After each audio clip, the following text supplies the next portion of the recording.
Point was at this time that when I did that, we were speaking about that nothing is really corny if you can find a way to do it.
And we're live. Oh, we're live. Hello, everyone. I hope I'm sounding a little more lively this week because I'm not completely miserable. Yeah. Welcome to the Wayback Stream. We called it Streaming Upward, which I think is funny. But yeah, Wayback Stream, Streaming Upward. Either or is fine. Jack, how are you doing? Yeah, I'm How you fine. doing? There's no official name really, is there? I mean, we don't, No. I mean, I guess when we are stream failing upward, it is streaming upward, but at the same time, it's like, it's just a, we're just streaming on the way. We can be cute. We can call it a wayback stream. I mean, that's what I like to kind of like coin it, because we're doing it on wayback and it's a stream, and Yeah. that's it. You know, I don't know. It's buzzwords. Well, Jack, how are you doing today? I'm doing all right, Gary. I think we've got some weird weather going on over here, and which is making me feel a little bit of the sniffles. But so I might have to mute a couple of times if I like sneeze or need to blow my nose. But I'm That's doing fine. all right. I mean, it's certainly sounding like obviously you sounding better than before anyway than last. Yeah, Sounds totally. I'm still dealing with the numbness and everything like that. But with the exception of mornings, I've been pretty good. Like Cool. the mornings have been a little rough just because when you go to sleep after a surgery, like all that kind of stuff pulls to your head and everything. So like, Right. it's not particularly fun to wake up and your eye is twitching and like you're having trouble kind of getting up, headaches and stuff like that. But Yeah. day to day hasn't been bad. Chewing's been a little annoying, but I'm getting used to it. Right. Within I saw my doctor this week, and they saw me, and they were like, "Are you the same person that came in? Like you look so much better." And I was just like, Oh, cool. "Yeah, I don't know." They're like, "You're healing like exponentially well. Like this is insanely fast." And I'm just like, "Really?" They're like, "Yeah." Like you're exceeding our expectations, like for your healing. So like they were very impressed, and I was like, "Okay." I bet you say that to not all gonna really the reply patients. to that. It's cool. Yeah. No, that's But that's no, it's going well. cool. Yeah. Because I imagine, I remember you mentioning about the numbness, the mouth area. Anyway, just the fact that it's Top top left lip, and then my teeth are a little numb as well, and then the bottom of my nose, and then around my eye area. But the eye area should kind of start to dissipate sooner rather than later. Cool. And so hopefully that kind of goes away sooner rather than later. Yeah. But otherwise, just kind of getting better, kind of just hanging out, trying to take it easy and everything. Yeah. It's gonna be a journey, but I'll be fine. By MomoCon, I should be like feeling a lot more like myself. It's so funny because I keep forgetting that MomoCon is actually at the end of May as opposed to like the beginning of May. I keep forgetting. I thought it was like for the beginning of the May for the longest time. Yeah. It's at the end. Cool. Around the end, anyway. So. Totally. Yeah. Yeah. I mean, I know why I'm worrying. I'm not going, so it's just like Yeah. Well, you'll be there in spirit. Yeah. Sure thing. So what have you been up to, Jack? What have you been doing? Well, we're still. I mean, I want to say that I've been like. Well, I think obviously working on the show, but also I think it's funny we're talking about streaming at the start and trying to like get the knack of like streaming and whatnot, especially with buzzwords and stuff like that. In general, I've been trying to get better with our technicals in terms of streaming because I recently bought a video capture card, and let's just say, I mean, we'll probably say more later on at the end of the stream anyway, because we're doing something a bit different for next stream that we've been wanting to do for quite some time, and I'm looking forward to it. But at the same time, I've been trying to do all the technical stuff this past week and making sure it's all like working okay, and how does this work with OBS? Looking up tutorials, stuff like that. So it's been a technical week just to make sure that everything's working. Although saying that, it wasn't as bad as I thought it would be. So we're getting technical over here at Wayback. Yeah, that's a good thing. Yeah. What it's only gonna lead to cool things. Yeah, I mean, I hope so. Anyway, I mean, you're. I mean, it's more me worry than you worry, because like I'm the one like 10,000 wires around my PC right now, trying to make sure that that's plugged into that thing and that's plugged into that thing, and is this thing connected to this? Like, God, I hope that's not on, and so. Yeah. It's a balancing. Yeah. So, but no, it's just been it's fine. I've what else has been going on? I mean, there's a lot of things I want to talk about in terms of like things I've watched recently. Yeah. I saw the first. I mean, it came out recently, so I haven't watched all the episodes yet. But I've watched the first episode of the new Malcolm in the Middle special that came Yes, out. life is unfair. Life is still unfair. Life's still unfair. Yeah. It was sweet. I really like it. So I mean, coming from my end, Yeah. Let's hear the rundown. Well, here's from my experience with Malcolm in the Middle. It was the thing that was on before The Simpsons. Oh yeah, me too. No, absolutely. Oh, is it? That's Okay, how cool. Oh, that's cool. Okay. Actually, it might have been. So no, it was after The Simpsons for us. Oh wow. Okay. Yes. Okay, cool. So for us, because I was watching it on Sky One when I was young, and that's when all the new episodes of The Simpsons came out. For some reason, I still watched The Simpsons after season 12.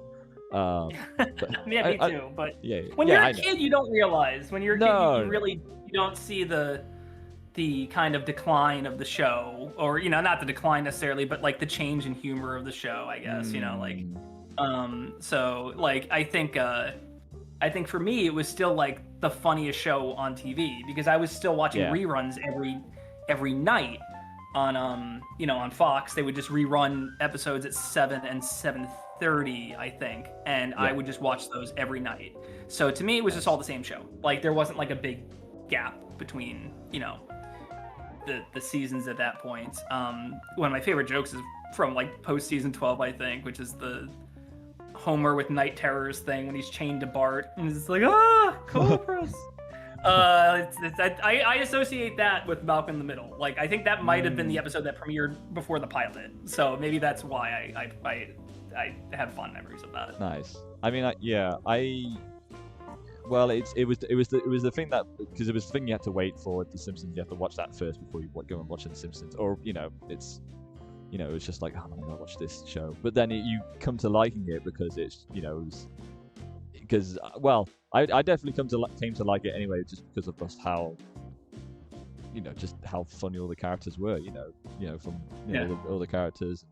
I think not like your favorites are probably my favorites. I love Hal, I love Lois, I love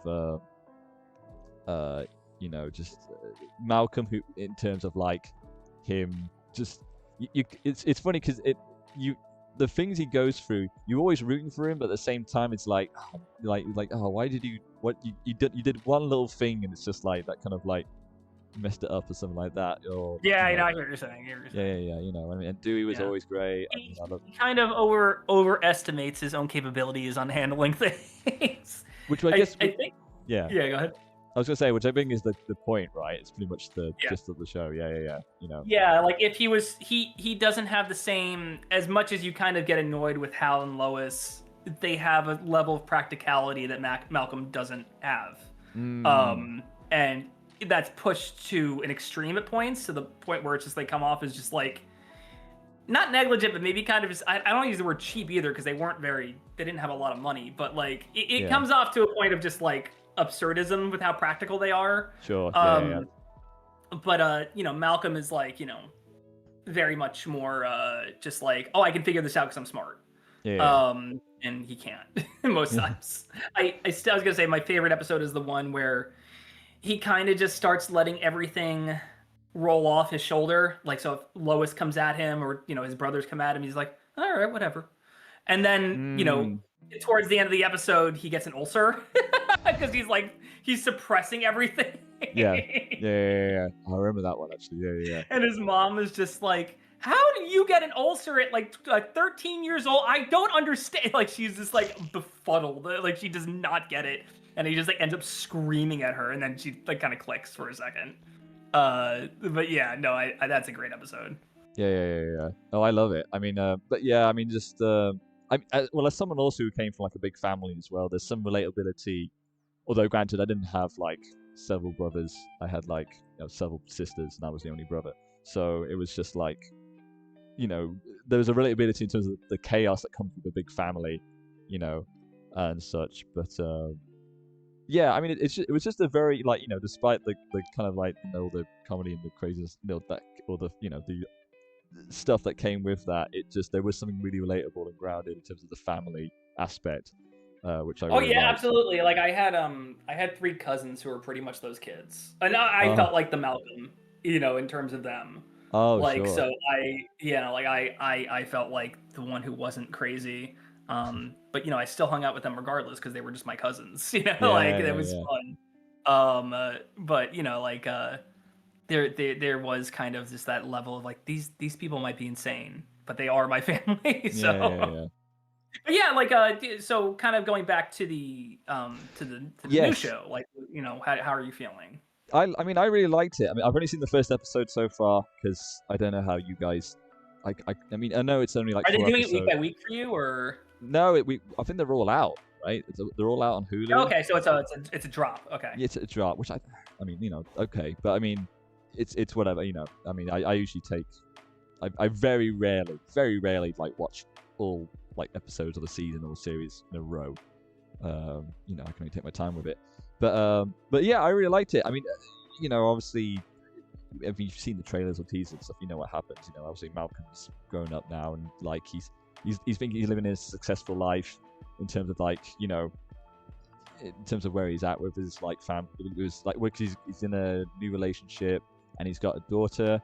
Gosh, there's so many great things about that, especially when, like, I mean, I can probably spoil aspects of the first episode at least anyway, because yeah, sure, go ahead. Yeah. Well, spoilers for the first episode of Malcolm in the Middle.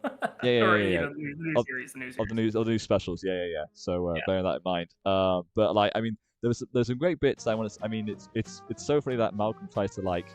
The reason that he thinks he's doing well, he's doing successful and stuff like that, is keeping very far away from his family, and in terms of just like his distance and stuff like that, and that's how he's kind of like handling things. But of course, the family's like. Here's the thing. Do you remember the fact? I mean, the thing that first of all shocked me is that I totally forgot that Hal and Lois had like a daughter, like a baby. Yeah, two more kids. Did they not? I think it was just the one kid, right? It was just just Jamie, right? Yes. Yeah. Okay. Yeah.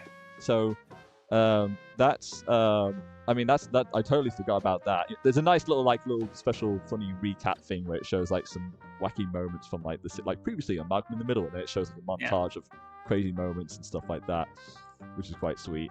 And then it goes sort of like into what Malcolm's let us know how he's doing. And then we check in obviously with the rest of there's a nice little like back and like a before and after shot of the old house, like it shows from the old like a 4x3 shot of the house to a widescreen HD. And the widescreen, yeah, and the inside, and then of course it cuts to Lois shaving Hal's back, still naked, while they're talking to Dewey, who's now a rock star. Really interesting. Yeah, apparently, yeah. Okay. Not apparently played by the same. Yeah, who I can't remember his name, but he Eric Purse Sullivan. Yeah. Good little actor. He's just saying, he just said, no, I'm good. Like that was kind of his response. Is like, they probably offered him a boatload of money, and he was like, I'm happy, I'm fine. Yeah. Because I mean, like I must imagine he just gets royalties from Malcolm at this point. Like he doesn't really need more money. Yeah. Yeah. I imagine that'd be the case probably as well. But I mean, to be fair, who they've got to replace him or play older Dewey is like perfect. Yeah. Well, I mean, you couldn't tell. You would think, oh, that's grown up. That's the grown up actor as Dewey. Grown up Dewey. So, I don't know if he's gonna be just like a guy on a laptop, because they were talking to him on the laptop.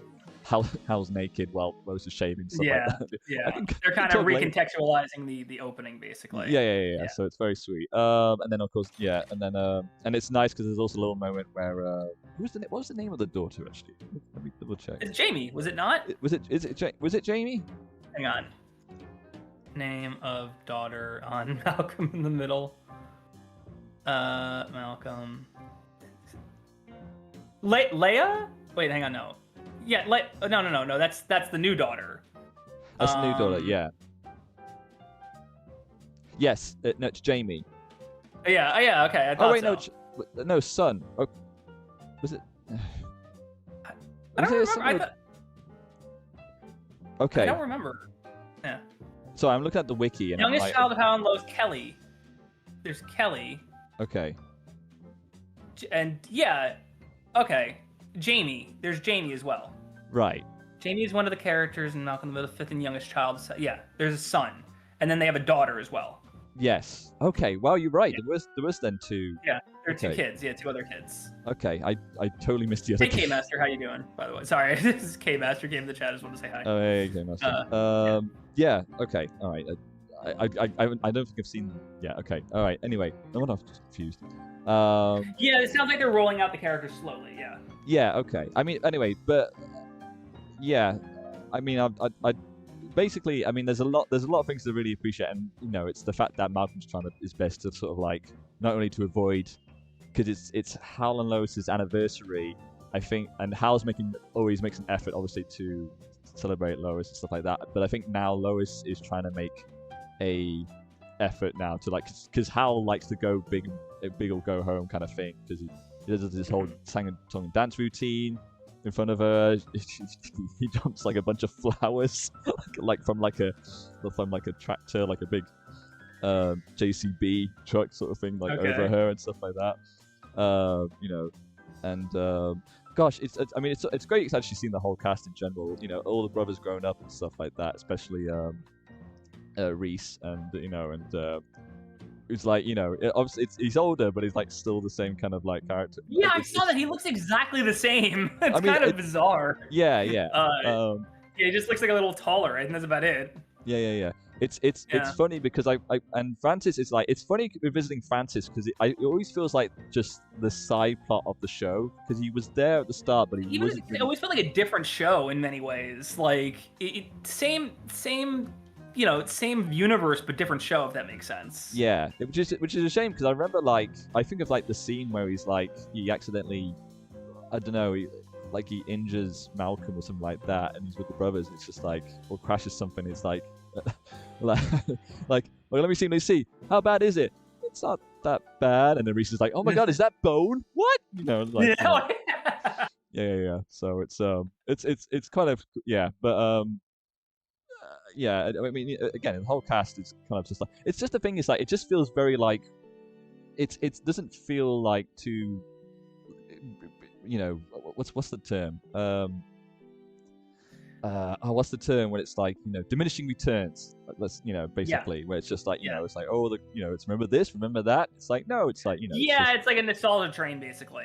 Yeah. I think they're very smart how they approach it. I mean, here's some favorite aspects anyway. I think one of the biggest things for me is the fact that in the same way Frankie talks to the audience, we now have his daughter talking to us too.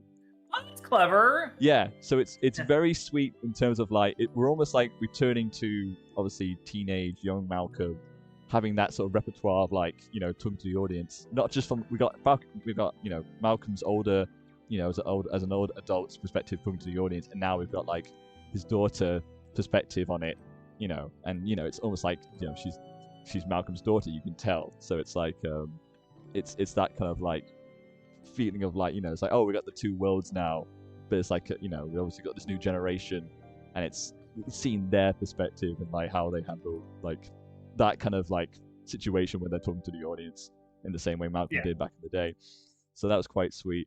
And then it's just I mean, you know, it's I mean, a lot of the factor of this is that basically Lois finds out that Malcolm isn't coming. He thinks, obviously, due to all the, you know, emails and stuff like that. And there's also a big effort upon like Malcolm's new girlfriend wanting to get along with their daughter, you know, and stuff like that, because is Malcolm divorced in this, or? Well, apparently the relationship that he had with his like the partner that he had with his daughter she ran away, so he's been a single father. Okay. You know, there's a great bit where he comes to the house and you see like the old photo, and it's like clearly she didn't look like a really good mom anyway. She looked like really like, you know, like wet makeup, you know, holding the baby and stuff like that. You know, it kind of looked like it was very like not a lasting relationship, but you know, it's very sweet. But it's the nice bombshell of it was just the fact of like, we almost, once Lois finds out that Malcolm's not coming, she immediately like barges into the house and stuff like that, and it's revealed that not only what's the name of, actually I should say, what's the name of the Malcolm's daughter? Leia. Leia. Yeah. Sorry. So Leia finds out that, well, first of all, Lois finds out that, only finds out now that Malcolm has a daughter, and then Leia finds out that she's still alive, So I'm guessing that Malcolm didn't tell her that their mother was still alive. And there's a great funny reaction from Hal, just like having like almost like a panic attack, I guess, and stuff like that, you know. And then Malcolm tries to explain everything, you know, and stuff like that, you know, giving like his famous like outbursts that you see from like the old series and whatnot. Sure, yeah. And then like, okay, let me explain, and then just like, you know, everyone sits down, settles down, and then he starts running out the house and stuff like that. So I mean, you know, it's a great first episode, but it just feels like they get it. They understood, like, it's almost like nothing's changed, and yet, you know, everything's all changed. this stuff has changed. Yeah. Everything's changed, and yet everything stays the same in terms of these characters. And I think they just yeah, it feels good when like they got a team that just like know what they're doing in terms of like, you know, I just like an idea of like having like a, because you always think about like, oh, this series should have a reboot, this series should have like a, you know, and I think what people, if anything, people always like more is just to check in, you know, how are these characters doing, where have they gone, where have they been, you know, stuff like that. And I think this series does that in good faith and you know, well enough to like just you know, to demonstrate that in terms of like, you know, in a way that's very much in style of the show, and you know, doing that in justice of the audience, of their fans, and the, you know, for everyone who watched the show in the, you know, the past. So it feels really nice to just, you know, they seem to, right from, but going by episode 1, they've got it quite spot on. So I'm really looking forward to seeing like the rest of the episodes and checking out like what comes next and whatnot. So I highly suggest it for anyone. It was yeah, no, it sounds interesting. Mhm. I feel like a lot of modern continuations of these things kind of have a bad habit of falling short of expectations. The recent Fraser comes into mind. Oh yeah, I heard that was pretty rough. But like, you know, there have been ones that I feel like have done it well. I mean, it's an older one. Maybe it just worked because of how absurdist it was. But I don't think I watched the 3rd series, but like the follow-up to Wet Hot American Summer was so funny. It was so good, and I think it just understood the assignment of being just as stupid as possible.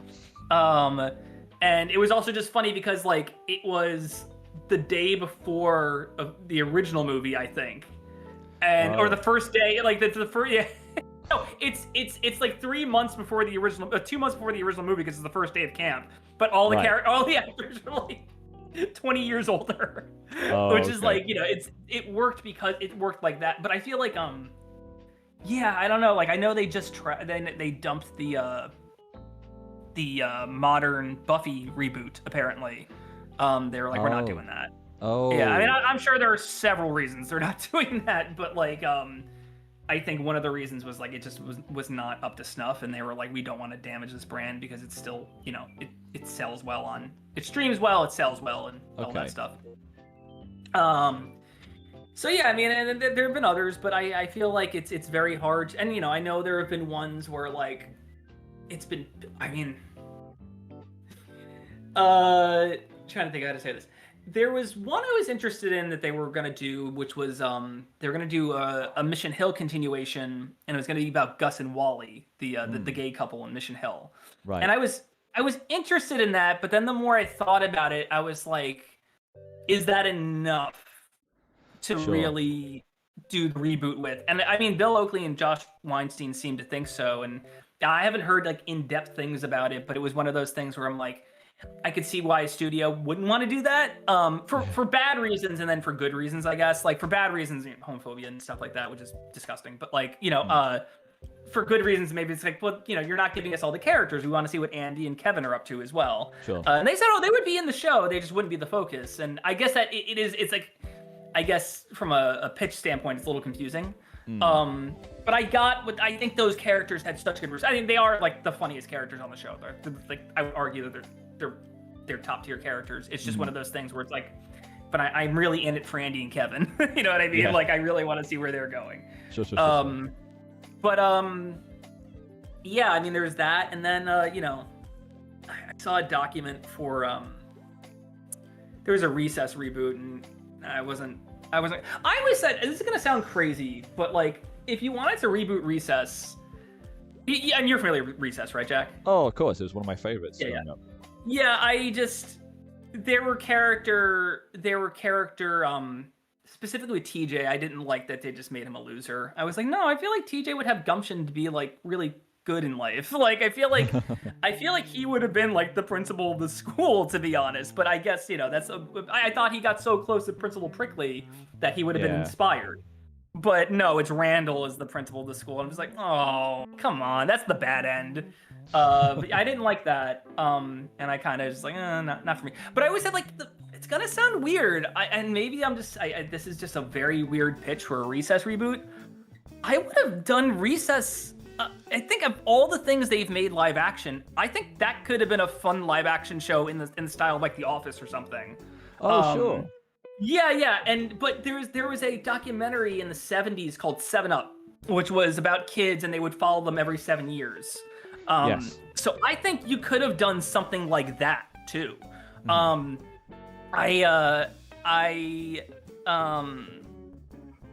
I don't know. I think that could have been really fun. And yeah, if you did it like, kind of like, because the whole best thing about Recess was like, it was like another world on the playground, basically. Everybody had like a role to fill in this ecosystem.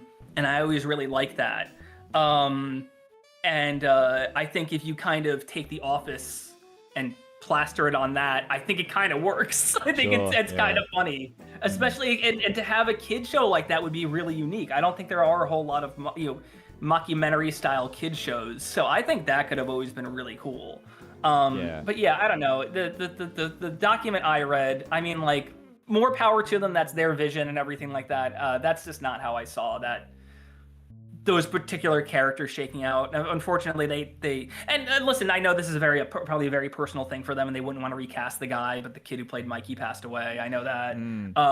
So they were like, oh, the character passed away too, and I was like, I don't know how to feel about that. That's like, you gave him like kind of like, once again, it's like all bad ends. Like I feel like that's the thing. That's the thing with a lot of these reboots is like they check in on characters and all of them have like the bad end, so we have to resolve the bad end and make it a good end. Whereas what you were saying with Malcolm in the Middle, like everyone's kind of just the same going about their lives. Malcolm's kind of just trying to distance himself, and that makes sense to me. I think that makes sense to me. That seems like a natural extension rather than like everybody's miserable at the beginning of the reboot, but by the end of the reboot they're all happy. And I think that's that to me is kind of becoming like a worn out trope, I think. So I would just like to see like, hey, these characters are where they are now and they've got new problems, but they're not miserable. You know what I mean? Like, It's like, I think that's the way to go about it. It's like, well, these characters have grown as people. I think so. Yeah, like I'm very much for just finding a way to kind of keep the spirit of the old show, that torch lit without burning everything down, I guess. Sure. So yeah. I'm glad it's doing well though. I mean, my friend watched it and she was like, that was a strong 7 out of 10 for me. That was a decent reboot. Like I enjoyed it. So like, I might check it out. I have to make some time to watch it. I've been slacking on watching anything. I do have some thoughts on some stuff that's happened this week though, in terms of indie animation. Yes, as you know, Glitch has announced that they are going to be doing the finale of Amazing Digital Circus in theaters 2 weeks before they drop it on YouTube. There have been some strong reactions to it. I think I understand the frustration of fans having this given to them on YouTube for free for about, was it 3 years? Three, right? Like 3 years since the first episode came out? I was gonna say 2 or 3. Yeah, 2 or 3. So like, I get it. Don't get me wrong. I understand. Like, hey, it's been this way for, this long, and why isn't it going to end like that? It will. Like, you will get it for free still, but like you just have to wait. However, I think this is a rare moment where we're seeing steam for something where there's usually not for it. You know what I mean? Like, we don't usually see like a lot of hype behind this kind of independent animation in theaters. So I think from that perspective, it's really important that this goes the way it goes and goes well. I mean, it's gonna do well. I mean, the tickets have already sold out, I think. Oh, is so it? like, yeah, they keep adding more shows and they keep selling out. I would say if you were a fan and you see it once, please let other people go see it. Like please, like obviously support the show, but let other people go see it if you've already seen it. Yeah. 2 weeks is kind of like a big gate for spoilers, so I don't blame people who are like, I need to see it before other people. But more importantly, and like maybe this is the cynical kind of like money-mindedness in me, but like I think, Glitch is about to lose a pretty big asset. You know what I mean? In terms of the digital circus, like this is it. Like they might do something years from now, but like for the next foreseeable future, Gooseworks said it's over. Like we're done. Okay. I think losing that is going to be a big thing for Glitch because obviously they have more pilots in the oven right now. They have Knights of Guinevere and what was the horror themed one? Yes. What was it called? I almost called it Dead Meat. That's not what it's called. That's a YouTube channel. What is that one called?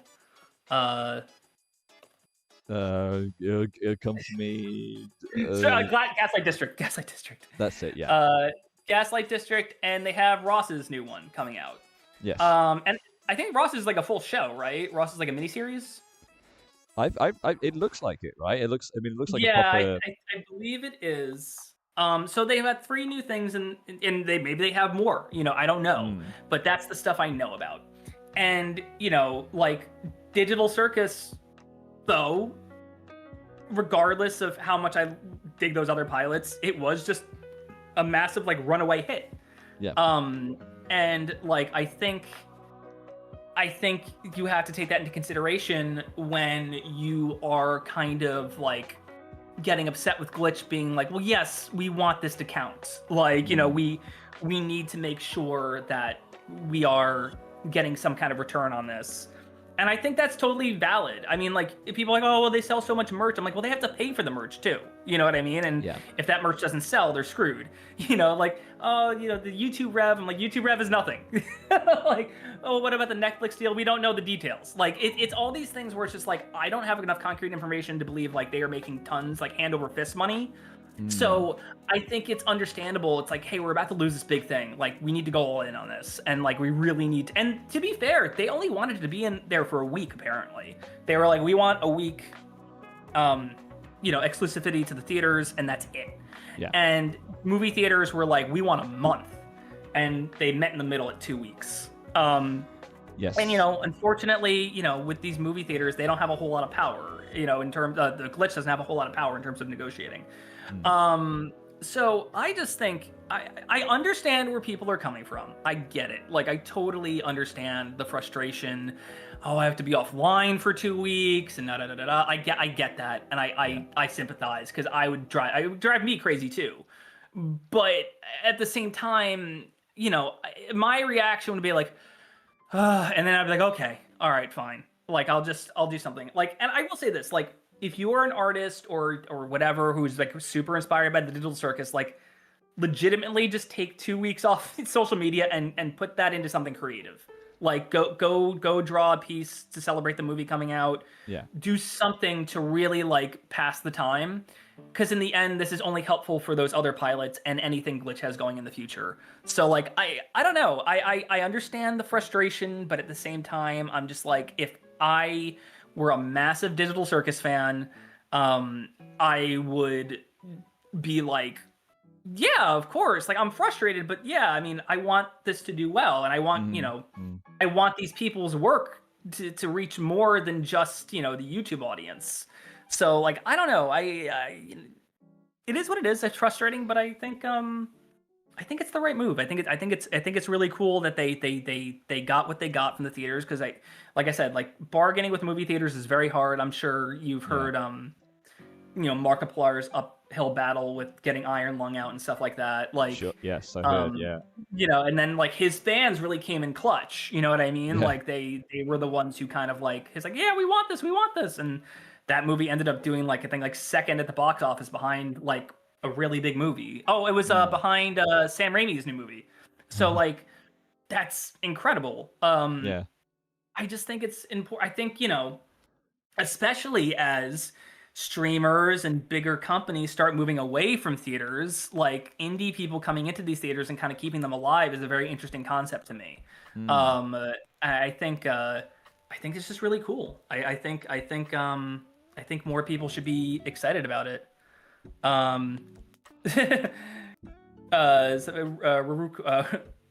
I'm sorry. Ririku TV YT says we're all pulling up to the Failing Upward movie. Oh man, Oh. if only. I've thought about like what would I do for like a TV special or a movie. I think the Christmas special is gonna be like the closest we get to that for now. Sure, yeah. But yeah, I would love that. Oh, I also want to say this while I have everything. I saw a post going around talking about specifically how well indie animation is doing right now, and how 60% of Gen Z say like I watch indie animation over, or as much as TV animation, and I think that's really cool. But I made a post saying like that's awesome, but there's a lot of smaller shows like ours out there that kind of get lost in the shuffle. So supporting small shows is really, really important too. And I think we got a big, nice response on that. It was like 3,200 likes or something like that. Nice. And then like we got like 100 subscribers out of it, and like that's awesome. Like I know that seems like a small gain for most people, but I think regardless of how much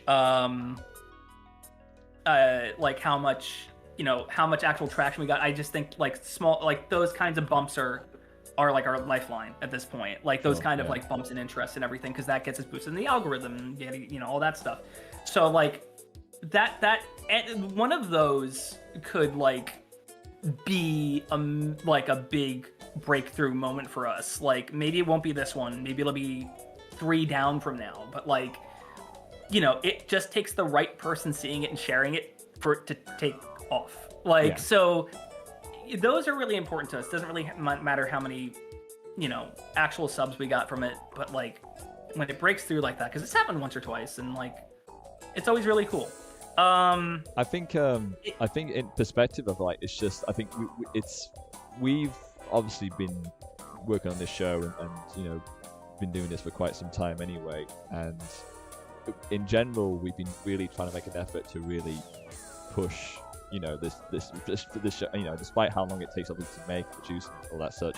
We've really been making an effort these past couple of episodes, I'd say, to push it out there more than ever, because it's through algorithms and stuff like that. It's been really a little challenge to fight against, and it's I think in terms of the work that we put into it, it's like we feel I mean I definitely feel like we've got something to say with the show, and in terms of like something that's like it's something that I don't think there's not much like it, obviously on I mean like the closest thing in terms like I could say we kind of fall to right now is like Wastelandia. Like I would say that's the one that we kind of fall closest to in terms of tone and ideas.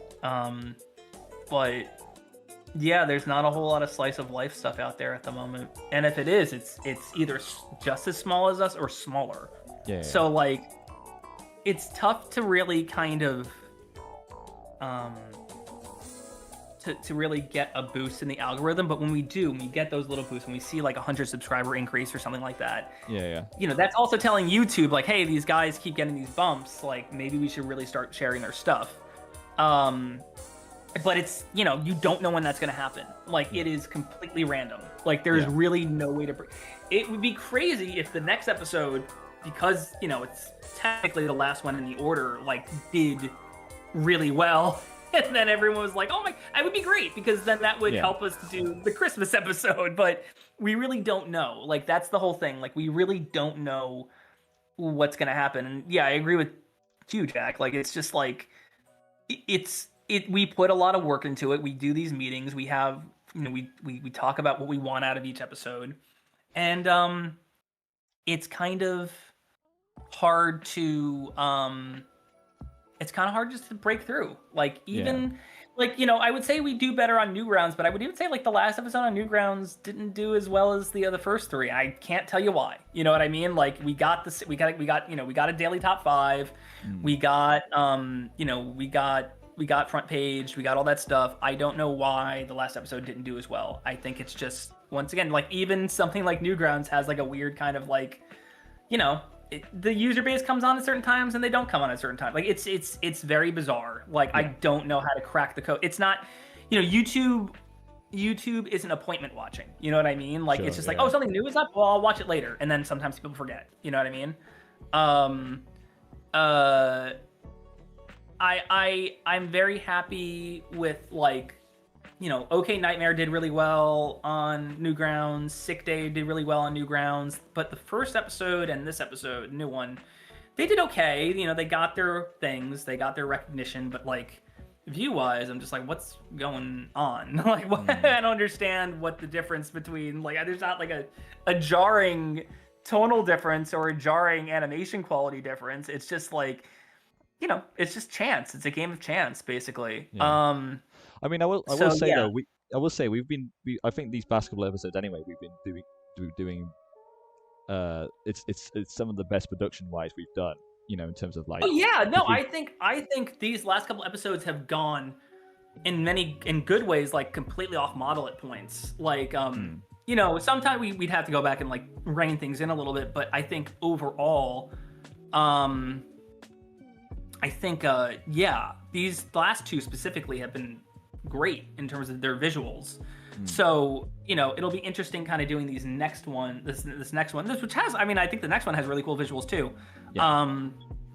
I think my only thing with the next one is I wish I had pushed JC's fantasy a little harder. I'm going to have to, you know, it was my fault. I didn't write it out as crazy as it could have been, I think. But I did a wonderful job. I did a wonderful job animating it. It's fun. No, it's cute. It's fun. Yeah. And it's like, you know, it's going to be the sound design that really brings it together, I think, because right now there's no like sound design. So it's really got to kind of go off with the music, and then also there's a part of it that's like very sound humor based. So like once that comes in, it'll come. But I just wish from the writing perspective I push it a little further. But other than that, I think, you know, Cody's is my favorite in the next one. I think that's legitimately my favorite one. So like that's going to be really cool. OK Nightmare had my favorite JC one, which was the tornadoes.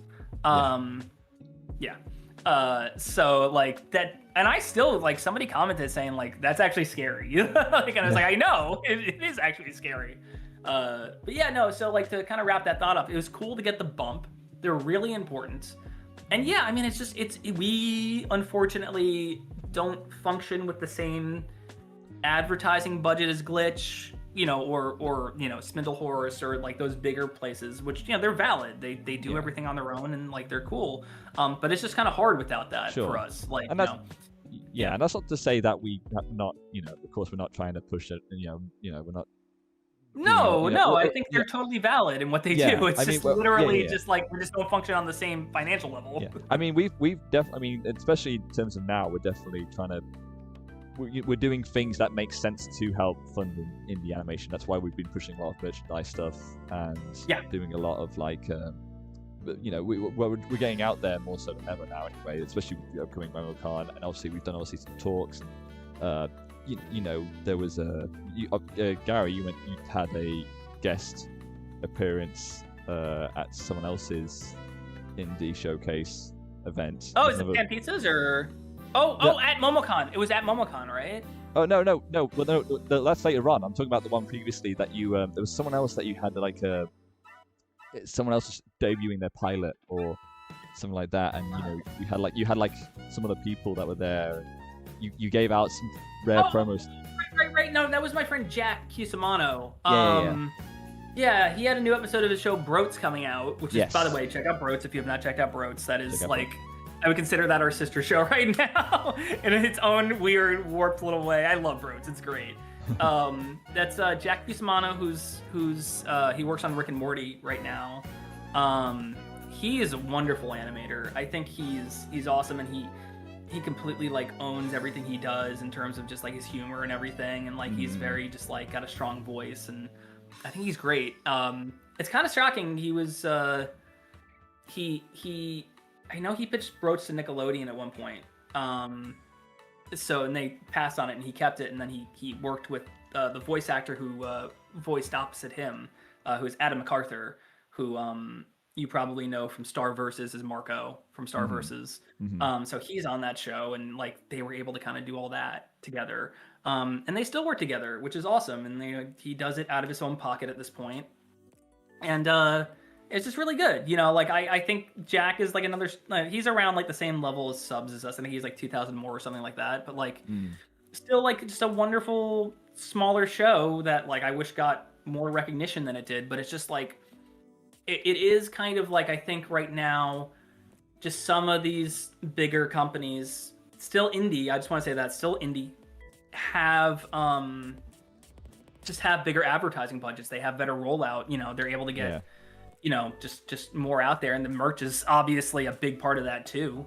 But no, for smaller people, it's harder to get out there right now. And, you know, it is what it is. Like, I don't expect many people to even hear what I'm saying right now. But, like, that's okay. The people who do, I appreciate, like, you know, you guys being here. Obadiah Bumbly is here. Hey, Bumbly, how you doing? Hello. Hope you're doing well. Hope you are recovering well, Gary. I read that like I'm not. Hope you're recovering well, Gary. And don't forget to like the stream out. Yes, please like the stream. That actually helps a lot. So yeah, no. Yeah, like I said, I don't expect a lot of people to hear this, and it's not like us whining. We're very happy with like the people who like Failing Upward. Like it clearly has like an audience like that comes to every episode and leaves a comment and really enjoys it. And then I see people find it all the time. Like I see people like, oh, I found this in my For You. Like this is awesome. Like this is perfectly in my taste. And like that's really, you know, that's wonderful. I think that's great. I mean, right now, like even shout out some people who commented because they were so nice to take the time. I got like a bunch of comments like within the last day because of that post. Somebody said, reminds me of Downtown so much I love it. Yeah, Downtown obviously a huge influence. And they said your guys' style is so unique yet so realistic. I'm excited to see more.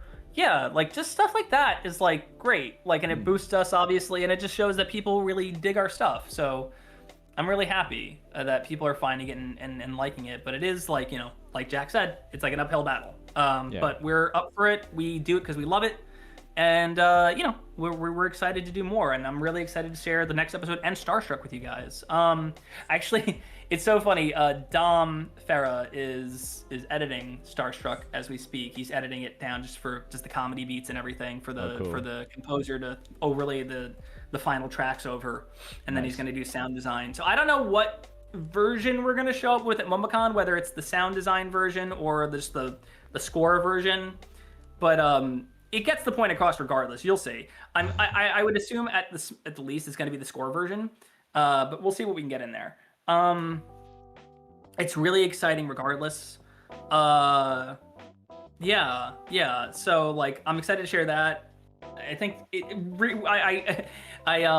it's funny because like we went to go start editing on Tuesday, or yeah, it was Tuesday. It was Tuesday or Wednesday. It was Tuesday, and you know, I messaged Dom. I was like, "Hey, you gonna do editing today?" Yada yada. He's like, "Yeah, we're gonna do editing." And he starts kind of pulling everything up, and he's like, "Why?" It's like, "Whoa." I was like, "What's wrong?" He's like, "These are like the stuff in the in the Dropbox is like very low quality." I was like, "What?" He's like, "Yeah, these are like 360p," and I was like, "No way!" Oh. And so we had to have our director re-upload everything. He's like, "Oh shoot, I didn't export them right." So we got all of them in the day. It was fine. But yeah, I actually, so that means for the first time this week, I watched the entire sequence in like the entire short in high quality, and I was like, "Yeah, this is something good. Like this is something really good. Like I'm really happy with it."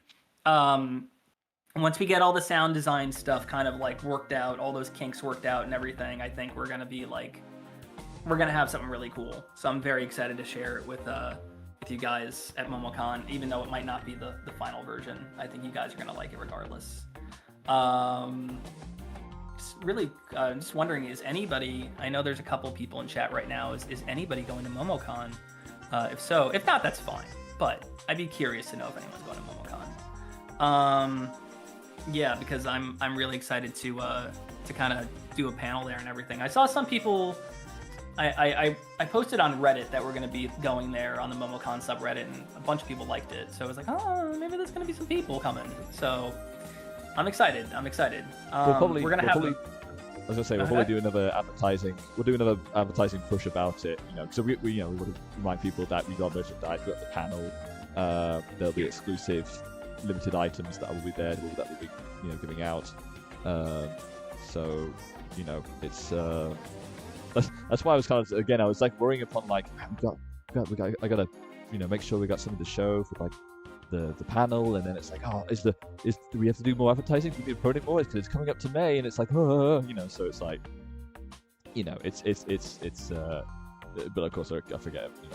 It just feels like it's the beginning of May and not the end of May. But I got to remember it's at the end of May. Yeah, it's at the end of May. I have my table runner coming in tomorrow. The thing that we put on the table to show that, hey, we're Wayback Studios. So that's exciting. Nice. And then because I couldn't get a banner. I was just like, I'm not going to do a banner. It's going to be too much money.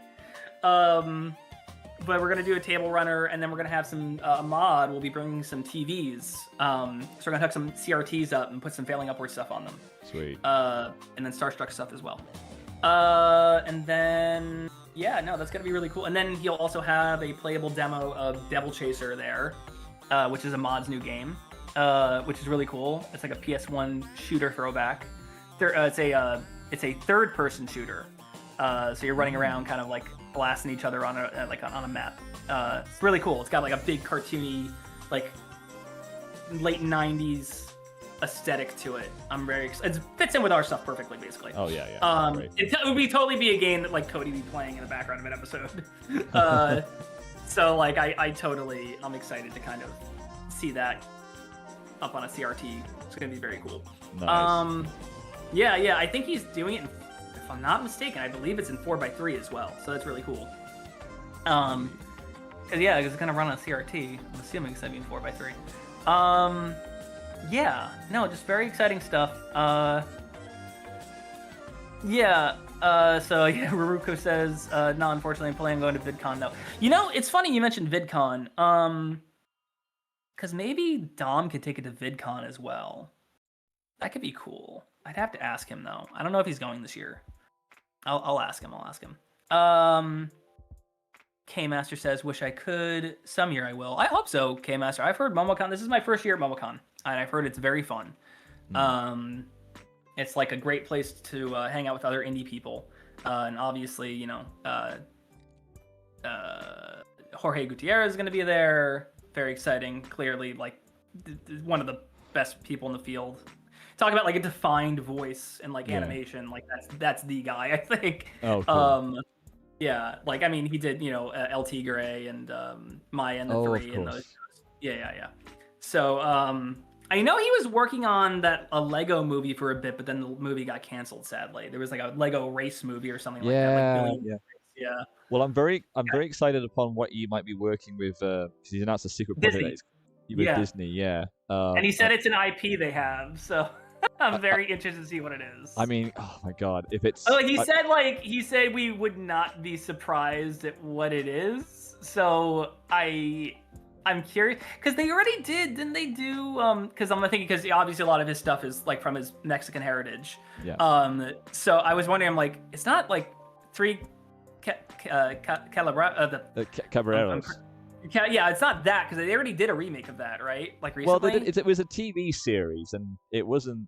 I mean, it was. To be fair, it was pretty. It was not bad. It was pretty like they were trying to make it very serious and stuff like that, and it was fun. As someone who's only aired in like Europe though. Yeah. For some reason. So weird. But I'm hoping it's gonna be like a proper. I don't know. I mean, for me, I was getting the impression that it's gonna be like a movie or something like that. Oh, I mean, maybe they'll do a movie of that. I don't. I mean, I don't know. I mean, but then again, if it's it's him who's involved, it's just like I know it's gonna be like a fun time either way, because it's and especially if it's like if it's true to that, then it's like, man, I would love to see like how keyword adapted. It's funny. I think about when we think about those weird like Disney trip films that they did, all those or those ones that are like, I don't know, because there's Fun and Fancy Free, the Three Caballeros, and I feel like there's another one. Forgetting. Jack, can you give me 1 second? I just gotta get up for 1 second. I'll be right back. Oh yeah, sure, no worries. Give me 1 second. I'm gonna go mute. Please continue your thoughts on here. Yeah, sure thing. I'm trying to remember what it was. It'll come to me because it was Fun and Fancy Free. I mean, it's almost like those are compilation films because they're just like they're technically made out of like 2 shorts or 2 or 3 shorts, but those, I mean, there is some. I mean, for me, there's something about those films that just like, for me, Fun and Fancy Free was like, I remember watching that with my sisters, just like, you know, we really liked it, even the weird like, even though the weird like live action bits were very just of the time, I guess. You know, who was the guest, sort of like the guest, he had the puppet. It'll come to me. Is it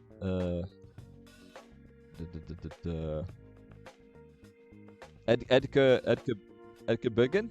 Is that how you say his name? It was him anyway. And just I mean, it was very weird in between, but you know, that absolutely had Little Bear Bongo and the Jack and the Beanstalk with Mickey Mouse and stuff like that. So, just, I mean, I don't know. Again, it was just weird to put them into like back to back, but then as shorts of their own, they're pretty fun, great. You know, obviously, I really enjoyed them. Anyway, what was I talking about? Oh yeah, Three Caballeros. It was Three Caballeros. If I'm saying that right, Caballeros. Fun and Fancy Free, and then there was the other one. I think it was the one with the whale, the singing whale. Someone can help me out. It'll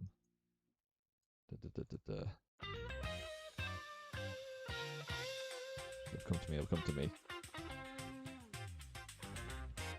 Yeah, and, well, my point anyway is the fact that those kind of films, that they're not like technically good, you know, but the shorts themselves, I think they still like stand on their own, you know, and there is, I mean, with Three Caballeros, there is something just about that musicals. I mean, I think it's just like that crazy musical moment in it, you know, where it just goes all off and stuff like that. And they got the catchy tune and stuff like that. Three Caballeros, you know, so. You know, it'll be interesting to do it like in a way that melody time and make my music. That's it, isn't it? Those are the other 2, right? Yes, I'm right. Yeah, because they were like almost like proto-version or like weird. Well, not weird, but just like they were just like extra versions of like Fantasia bits or something like that. Or it felt like that. So. So I mean, those as films, they're a bit like not really films, but you know. Oh, yeah. Actually, what was the other one? There was one based on the Wind in the Willows one, right? They did a lot of these compilation films, didn't they? Wow. I am back. I just came to realize that Disney back in the 40s or early on did a lot of those compilation films. Because it was Make My Music, Melody Time, Fun and Fancy Free, the one based upon Toad and Ichabod. Yeah. Yeah. Just back to just a lot of those like little compilation films and stuff. I wonder though. I mean, I don't know. I wonder if it was just like they made those like in between working on the big productions just to have something to like make money or whatnot. So maybe it's possible. Yeah, it's totally possible. I quite like their. The Ichabod Crane one. It's well, the thing is that as films, it's just weird to have them as films, you know. But they were supposed to go to the Wind in the Willows paired with the Ichabod Crane one to make like a full film, right? Like it's 2 shorts put together. Yeah, I mean, for me, it's just like someone's like OVA. Yeah. Wow. You ever thought about that way, huh, Jack? Oh, great. Yeah. That's you're messing my mind, man. Anyway, but yeah, it's just very funny, just like what they. I mean, granted, I guess it was obviously in the 40s. You know, those, you know, the theater and cinema obviously was very still the big thing. No one had TVs yet, so it's just, you know, those are the kind of thing that they would show. But I mean, my point is that, you know, I still mean there's still some stuff to appreciate about them, and I think in terms of like, despite the weird, like, if there's like weird wraparounds or the films themselves, it's a bit weird.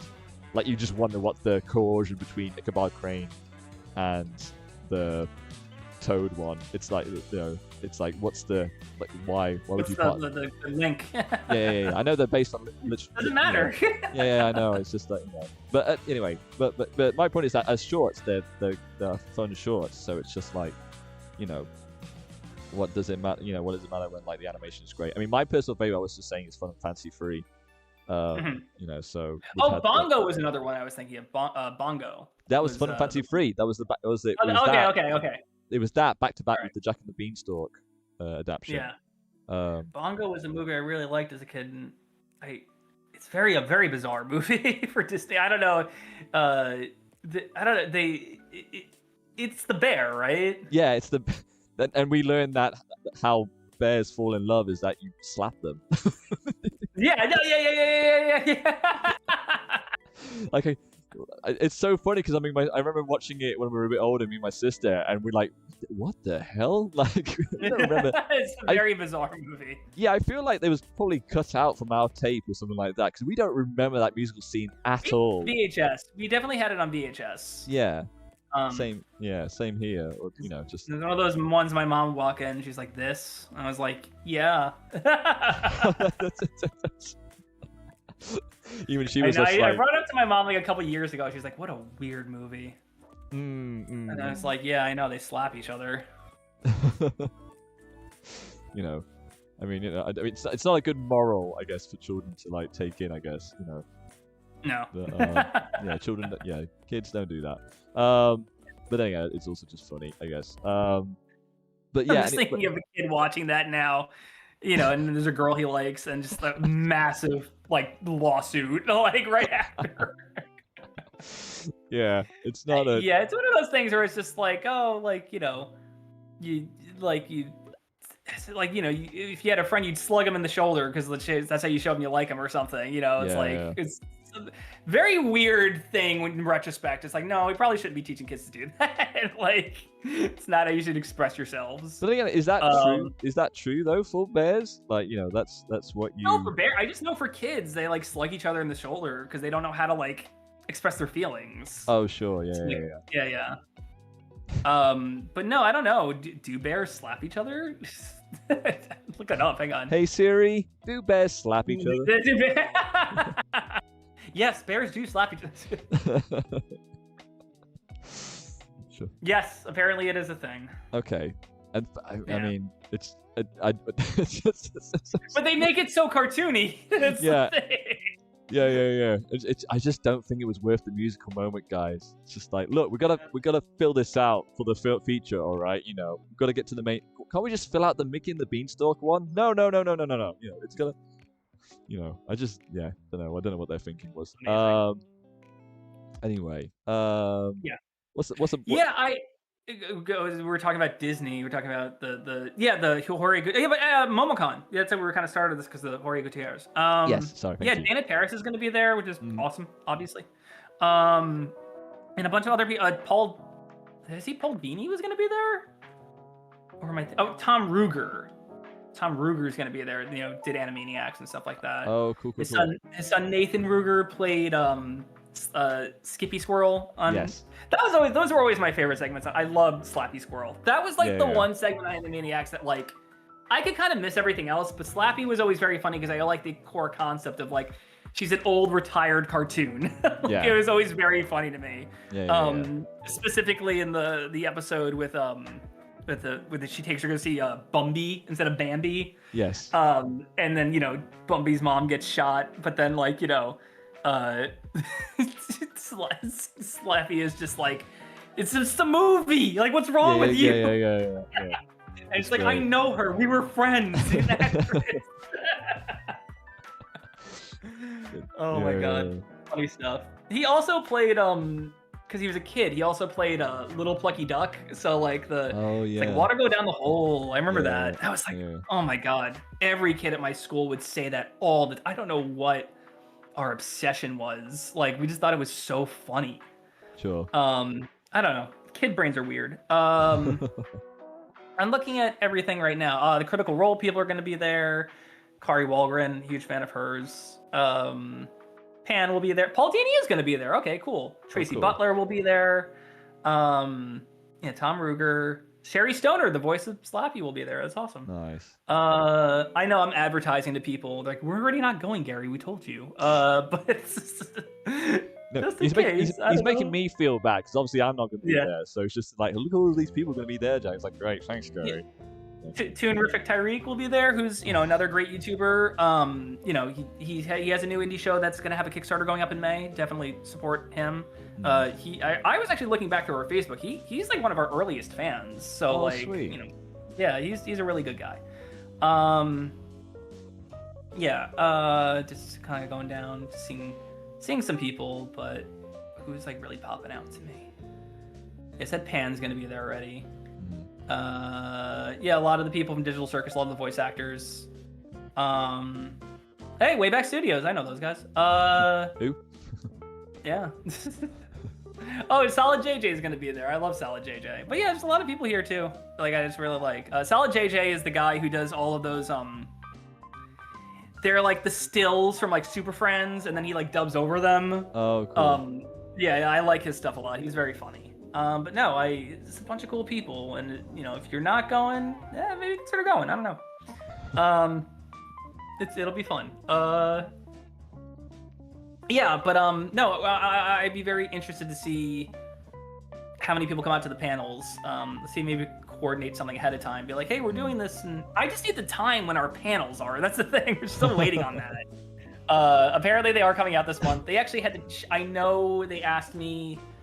And don't take this as the final time, because I don't know. They might change again. But they asked me to change my Sunday panel, which is the Starstruck screening from what is it called? From 11:30 a.m. to 2:30 p.m. So it could change again. I don't know. We'll see. I keep coming back here, and yeah, they have the gaming schedule up. They have the fan photo shoots and the AMV programming. Wow. I mean, those are kind of the easier things to plan, so I don't blame them. So MomoCon will be fun. We're gonna keep talking about it until it happens. So, and then probably after it happens as well. So. Oh, sure, yeah. Get used to it. No. So what else has been going on? Today. Because I'm back in New York, I was like, I might as well start getting some stuff out of the basement, bringing it back to LA. Mm-hmm. So, went down to my basement, and for years, I could not find my Sega Saturn. I was like, where is it? Like, it's not in the game box. By the way, I went into my game box, and some of that stuff is kind of not great, doing great. Oh, I had a Super Nintendo. It's had a big dent in it now. One of the like my Super Nintendo. Yeah, I think I just dropped something in there when I was like moving it by mistake. But it might still work. I don't know. I'll have to try. Okay.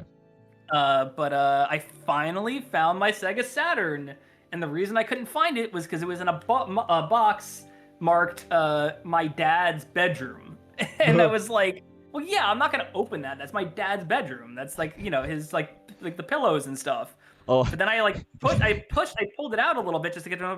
I said, wait, this is heavy. I'm like, this isn't my dad's. And I opened it, and bam, there it was. So with Scud the Disposable Assassin in it. Well, for the second, yeah. I thought like your dad's bedroom was the box itself. Like No. It was just labeled like, oh, Matt, like the main bedroom or whatever. I was like, man, that's a bit rude, against your dad. It's like. Yeah. Yeah, so yeah, my Sega Saturn was in there, and it's finally been found. Nice. It does need a little bit of a repair. I need to open up the back of it. Those screws are screwed in, though. It's going to be tricky. So I'm going to have to get like a plier and then like really yank the the screws out. But basically the power cord ports, it still works. It's totally fine. But the issue is that the screws that held it in came loose. So now it pushes back into the system when you try to plug it in. Okay. So I need to get the screws out because I hear the screws rolling around in there. So I'll get those out, and then I'll screw them back in, and everything will be fine. And I have a controller. The controller's still there. I need to find the cables. The cable. I mean, but I could always reorder the cables. They're like $5. It's not a big deal. Okay. And then I need to find my other games because I know I have Nights into Dreams somewhere. I know I have an NHL game. I have Scud up there. I think that's it. But I want to play Nights into Dreams again so bad. I thought I thought Nights into Dreams was a Dreamcast. No, let's take a sec. I also found my Dreamcast too. Oh, cool. Yeah, I found my Dreamcast. I only have 2 games. Oh man, I found Sonic Adventure rolling around loose in that box. I was like, no. I'm really scared to see if it just boots up. I have Crazy Taxi somewhere. That's somewhere. Oh, yeah. Yeah, I don't know. There's a bunch of stuff that's gotten lost in multiple moves and everything, but I'm glad I found the Saturn. I think it's fixable. I don't think it's not, because the last time I used it, it worked. It was totally fine. It's just been sitting in a box for really, really long. Yeah, I found a couple games that were loose, and I was like, it stinks. I don't know why I put them in here like this, but yeah, I found Tony Hawk loose. I found these are GameCube games. I found Tony Hawk and Luigi's Mansion loose. Wow. So I don't know, RIP maybe, but I'd have to find my GameCube. That's somewhere else. I don't know where that is. But yeah, I bought that Saturn in college for $80, and I'm like, I'm not losing that thing. I got a good deal on the Saturn. What a deal! Wow.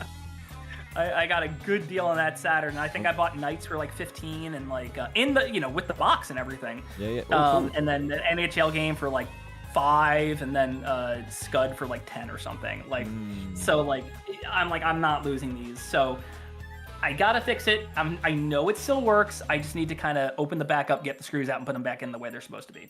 Gotcha. But no, I'm very excited to do that. My dad was trying to help me, and I was like, I gotta do a stream in like 15 minutes. So I kind of came down here to get ready. But after this, I will attempt to do it, and then I'll have to go back into the basement to look for the cords. That I think those are in another box. I think I know what box they're in too. I'm pretty sure they're in like the main game box. Okay, but I don't know why I mix so many things. I mean, I don't know. I packed that stuff up like 10 years ago. So like I have no idea why those games were loose. I have especially when I had like, even if I didn't have the case, I had like an N64 bag in there. I could have just put them in the bag at least. Like I don't know why I did that. Whatever. I found what else? I found it. I think my N64 was in that box. I know, it's like Gary, you had so many gaming consoles. Well, I also had like 2 other siblings. So like, they had, we all got something. Well, it was like hand me down. Well, I think I might have told the story on stream, but like, I got an N64, and that's basically what I had for like years. Right. And then, my dad was like, me and my dad were talking. He was like, "Oh, you got second honors. That's really good." And I was like, "Yeah." He was like, "Oh, you really can't get to first honors." I'm like, "Oh, I can get to first honors." This is honor roll, by the way. Gotcha. Yeah. I was like, "Oh, I can get to first honors," and he's like, "If you can get to first honors, like, I will buy you a PlayStation." And I was just like, all right. So I like put my nose to the grindstone, and I went hard that semester. I got 1B, and that's all I could get to get first honors. And then he saw it, and he was like, "God damn it!" And it was like, "You promised." I didn't make the bet. What was the price of the PlayStation back then? Oh, he probably got it for like a good price. He probably got it for like $200 or something. All right. Nice. By that point, the PlayStation was like mid lifespan, so like, I think 2 years later the PS2 came out. So like, it was, it was kind of nearing the end. Okay.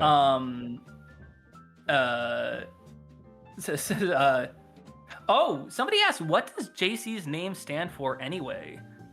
Jack, do you know what it is? Jeez. I don't think I've ever. Cool. No, I don't. I don't think I've ever told you, right? I don't think you have. No, I never. I could say it here. I don't care. You're not. I don't think it ever comes up in the show, but it can now. But her name stands for Janine Cassidy.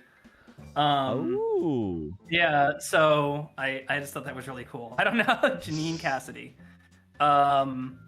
That's her first name. It's her first and middle name. So her name is Janine. Like her actual name Gotcha. is Janine. Oh wow. Yeah.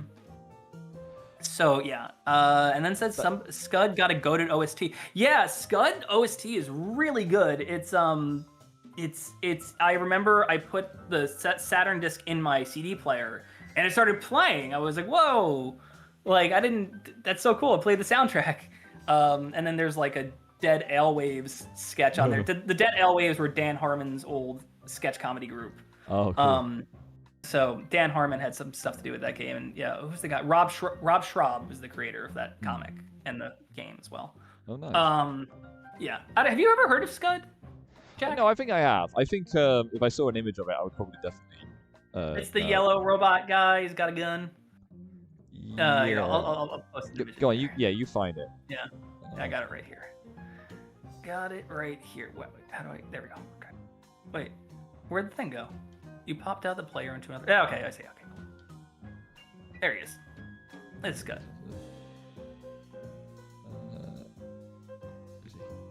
Oh yeah.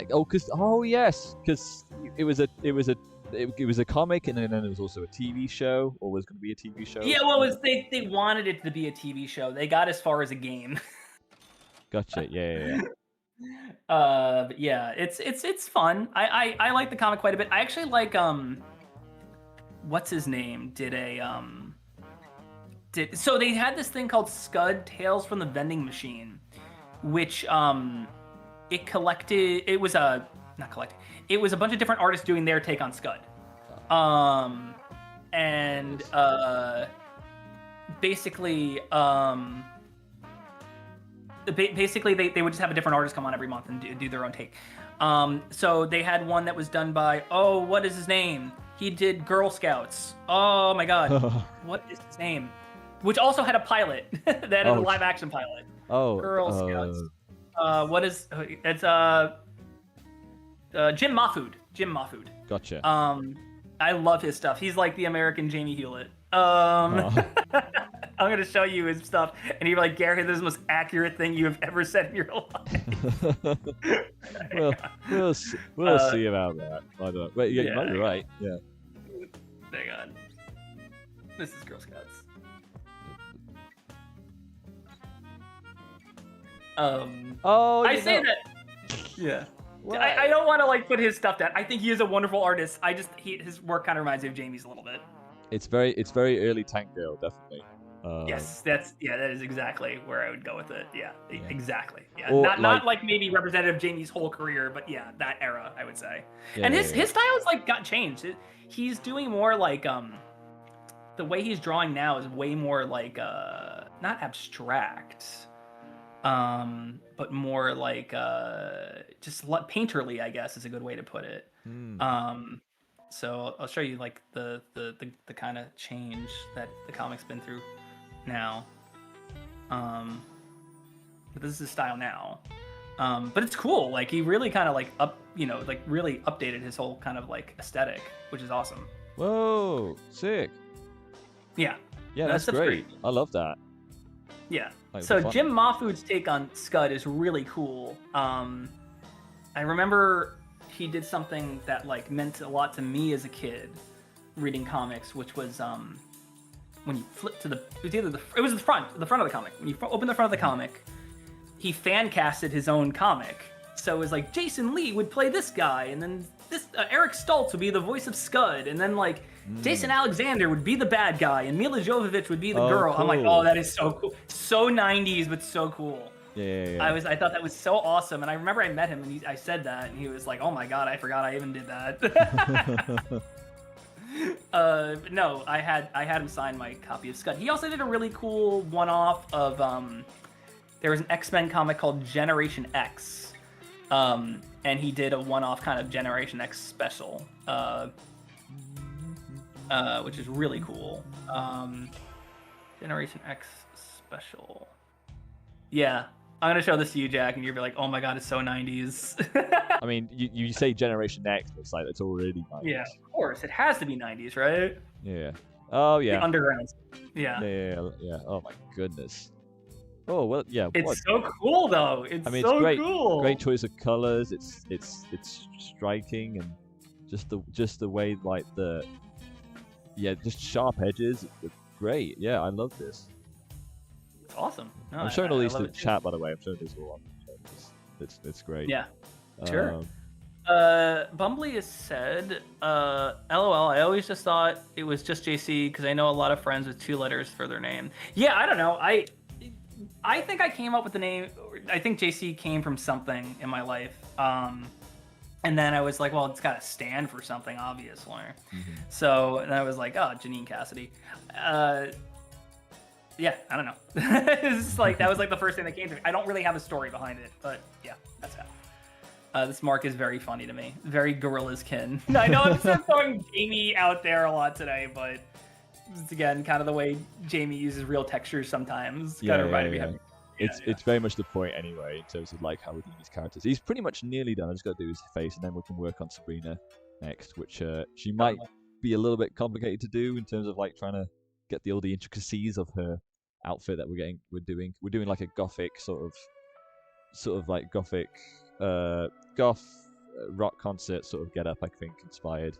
Yeah. So we're trying to hopefully approach that. I mean, Sabrina herself has always been kind of like she goes for there is no one aesthetic in terms of her fashion, right? It's mostly just she can do anything she wants. That's the whole point of Sabrina. Yeah. Was that in the original? Was that the original? Did that show like the early sort of concepts of her, or was that later on? Yeah, sorta. Yeah, it was always like in the back of my mind to do like a different outfit for her every episode. I was gonna say something about Sabrina. Oh yeah, I was thinking about this today, or the other day. How Marc and Sabrina are technically like in terms of like chronology of like things I've written, like the oldest characters in that show in terms of just like they've been around the longest. Oh wow. And it's funny because like the original pilot, Cody, it was Cody and there was like a hippie guy he lived with. Yes. I talked about a little bit about this last time. And it worked, but I remember somebody giving me a note being like, this character doesn't need to be here because everything he's saying, JC is also saying. And I was just like, oh, good point. So then I kind of just ditched him. And I was like, okay, we don't need him. And then I was like, but I still want Cody to be living with somebody. And then Marc kind of came up. Because Marc was originally a much smaller character. He worked in the comic book shop and that was it. And Cody would see him like every 2 or 3 episodes. But I was like, no, that's a much more funny dynamic for the slacker guy to be living with the weird paranoid guy, but the weird paranoid guy has everything under control. Like, with his life. And Cody's kind of like low-key jealous, you know what I mean? So like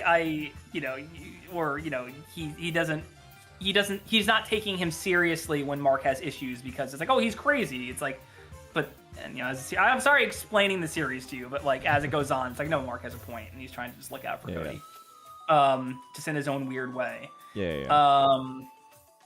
So Marc and Sabrina are technically the oldest characters chronologically because they are from an old project I did where they're not the same characters, but they're the same archetype of like the super paranoid, nerdy, not nerdy, but the super paranoid conspiracy guy, super intelligent conspiracy guy, and then the kind of lackadaisical girlfriend. And originally it was, now that I think about it, it was kind of funny. It was for this project I was doing when I was in high school. I wanted to do an animated movie. It was an animated college movie in space. So if you've seen stuff like Galaxy High, it's kind of similar to that. Oh, that came out really good, by the way, Jack. Oh, thank you. Awesome. Yeah, that's great. Yeah. Cool. And so it was the guy goes to space, and he's the first human to go to space for college. Of course, I assumed it was like the most generic dude ever. It wouldn't be something cool like I don't know. I think if I had rewritten it today, it would have maybe.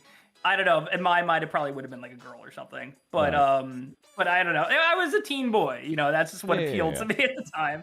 Yeah. But I was gonna say, he rooms with kind of just like a generic kind of like slacker green alien guy.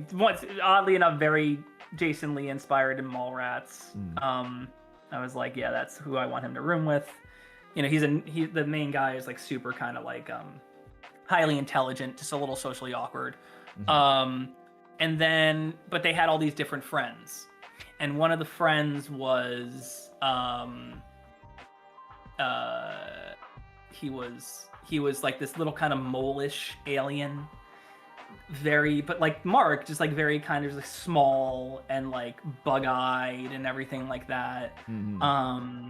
And his girlfriend was kind of this really kind of like, I think, she was not as nuanced as Sabrina, because as we've established, Sabrina might come across as ditzy, but she's highly intelligent. Yeah. I think that's just her style. She's like, yeah, I like talking like this. That's my personality. That's kind of her whole thing.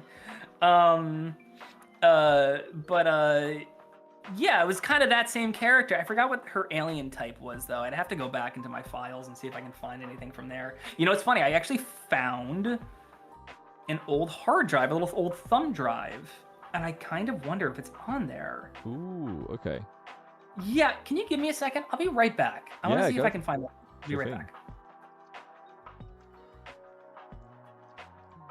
Some exclusives.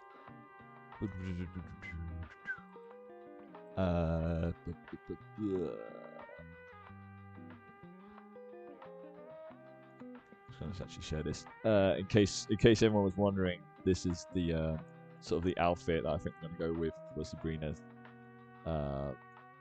It's kind of like kind of concept inspired, but I think we're gonna have the hood up. Keep the jewelry actually. That's quite nice. It could be Ozzy Osbourne, but we'll try and think of another rock act. Not scary. And she might be wearing some cool shades as well, like circular, transparent, coloured lenses. Sort of like those kind of shades and stuff like that. That's what I'm thinking anyway. So we'll try that out. Stand disc. Let's see what's on here. Oh, okay.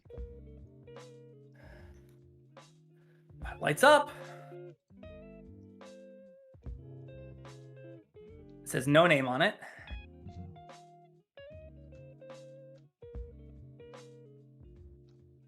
No, it's not on here. Oh. What is on here? Let's see.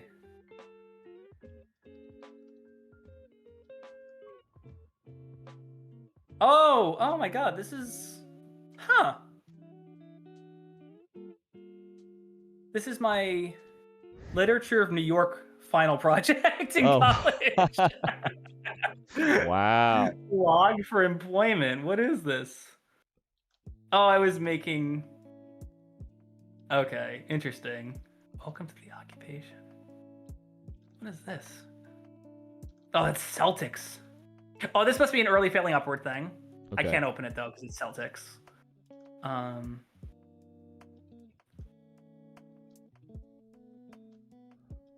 And then I did. Oh, okay, this is when I was finishing college. This is Deviant Behavior midterm, and then my Literature of New York midterm, my sociology, and then my literature courses. Nice. And then I made a log for my employment thing, like in terms of just like, this is what I did today for like looking for a job and everything. And then there's a Failing Upward thing on here. This is an early I know for a fact this is an early episode of Failing Upward. Yeah, interesting. Oh, damn. Well, sorry guys. I got everybody all excited. Ah. Yeah, sorry. This was in that box that I found today. with all the game stuff. I must have just thrown it in there. Ugh. It's cool that I found that old papers though. I never thought I'd read those again. It's crazy. Does it have your grades? So yeah. I was gonna say, does it have, does it have my grades on it? Oh, I got A's in those classes, so nice. that was fine. Yeah. That was when right. So what happened was I was just having a rough time in college after my brain surgery, because obviously, you know, you get used to everything again. So I stopped going to college for a little bit. I took some time off, and then, you know, my whole thing was like, my college wasn't really offering gen ed classes that were like, that like worked for me. I felt like they weren't really like for me. So I asked my dean, or the dean of the section of the college I went to, I was like, hey, would you mind if I did my stuff off campus? And he was like, yeah, you just had brain surgery. Like, if you want to live at home for a bit, go and live at home for a bit. Okay. So he, I got to finish my stuff off campus, and it was so much better because, like, I lived at home for a bit, and then I just got to go to the college near me, like that was like 2 miles from me, and it was great. Nice. I got such a much better time there than I did anywhere else. That I did doing gen eds at NYU. And I don't know what it was about gen eds at NYU. I just felt like they just felt so far removed from like the film stuff that it was kind of hard to like balance both. But in the end, I made it out. Yeah, so it worked out for me. But yeah, I remember that's my Literature of New York final. I also did a portion of it too. I did like a whole like videography, like I did a it was on Washington. It wasn't Washington Square Park. It was what's the Ben Lee song I'm thinking of? Because I used the Ben Lee song about Gramercy Square Park. Gramercy Park. Hang on, what do you got? Hang on, Gramercy Park. Okay, Park, cool. And that's that whole area is like very popular for musicians to go to when they're in New York. That's where they stay at the hotels. Usually Gramercy Park Hotel is like a big musician hotel. That's where, I just brought it up, but like Ben Lee, when he came over from Australia, he was a kid. They brought Sonic Youth brought over, and they were like, wow. This kid's gonna be huge. He didn't turn out to be super huge in America. He got his songs on a bunch of movie soundtracks, which was cool, but like I don't think he was like the star they thought he was going to be. He had a couple hits in Australia and the UK, but like wasn't like super huge in America. I like his music. He's like one of my favorite musicians. I just think, like success-wise, he wasn't big over here. But no, I kind of just walked around the area with the camera. I asked if I could. There was this the part that intrigued me the most was because I did my reading on the area and everything, and there was this actors club, like that actors would go to and hang out in. Like they would put on shows within the club and everything. Mm-hmm. And the one fact that I found about them that was super interesting was that John Wilkes Booth was a part of that club. Wow. And I walked in there, with my camera, and immediately like, hey, no cameras. I'm like, would you mind if I ask some questions? And they're like, sure, but no cameras. I said, sure.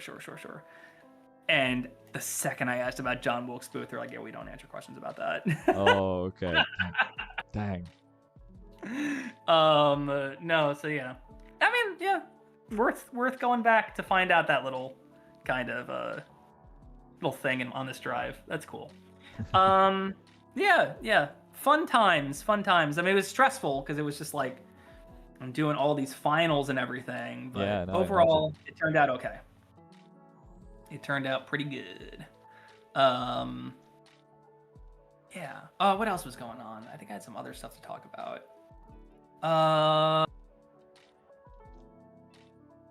Trying to think. First of all, how long have we been going? I think it was just a little over an hour and a half, probably. I think so. Check. Yeah.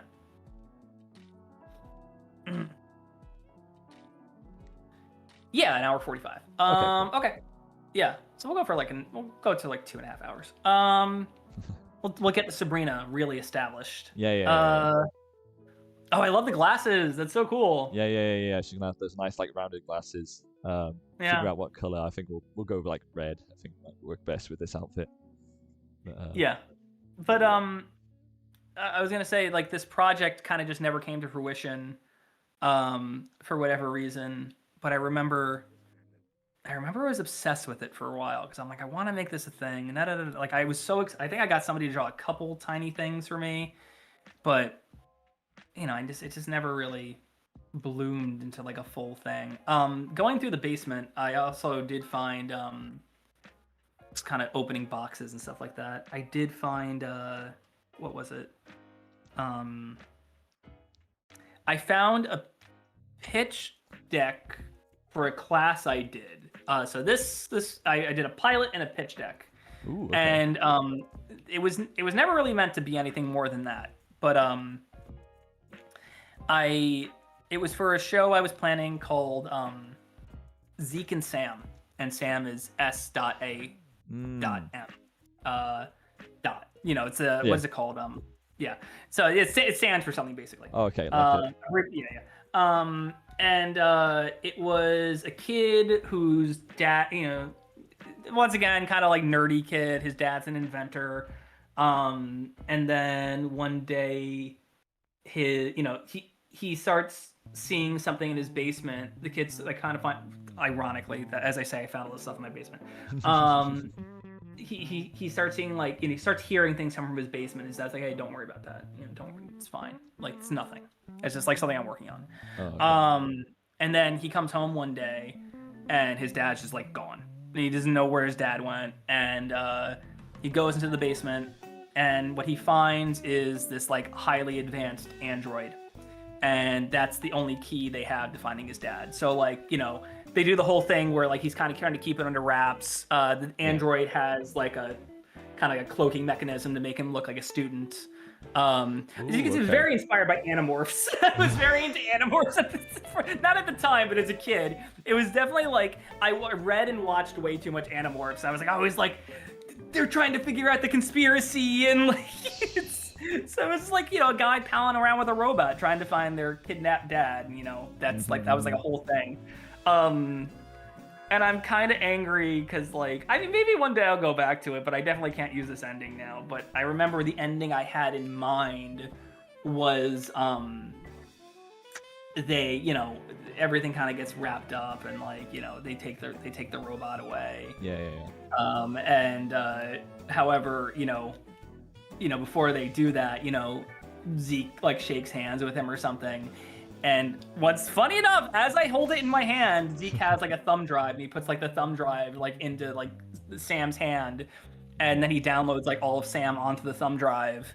Oh, cool. Big Hero 6 took my ending. Oh. I was like, no! I remember seeing that in theaters. I was like, no!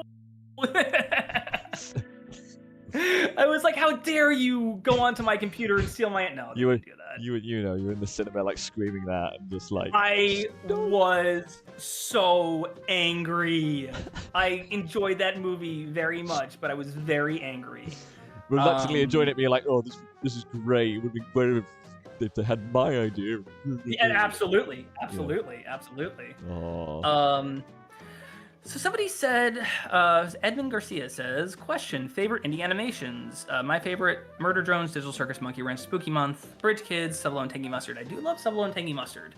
Yeah, that would probably be like my favorite right now. I love Sub-Lo and Tangy Mustard. I think Aaron Long's a very talented creator. When I see him post stuff, I'm just like jealous of how cool he is. No, I mean, a little bit, but he seems like a pretty cool guy. So I'm just like... I quite like his stuff.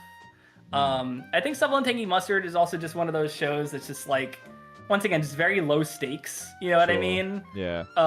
And like I prefer shows like that, unless it's like the Halloween episode with the ghost. But other than that, it's pretty just much like the just characters being characters, and that's really fun. What else? I was thinking of a series. I wanted to shout out something. I can't remember what it was. Well, Jack, what indie series do you like? Oh man, I mean, it's tough because it's just. I think,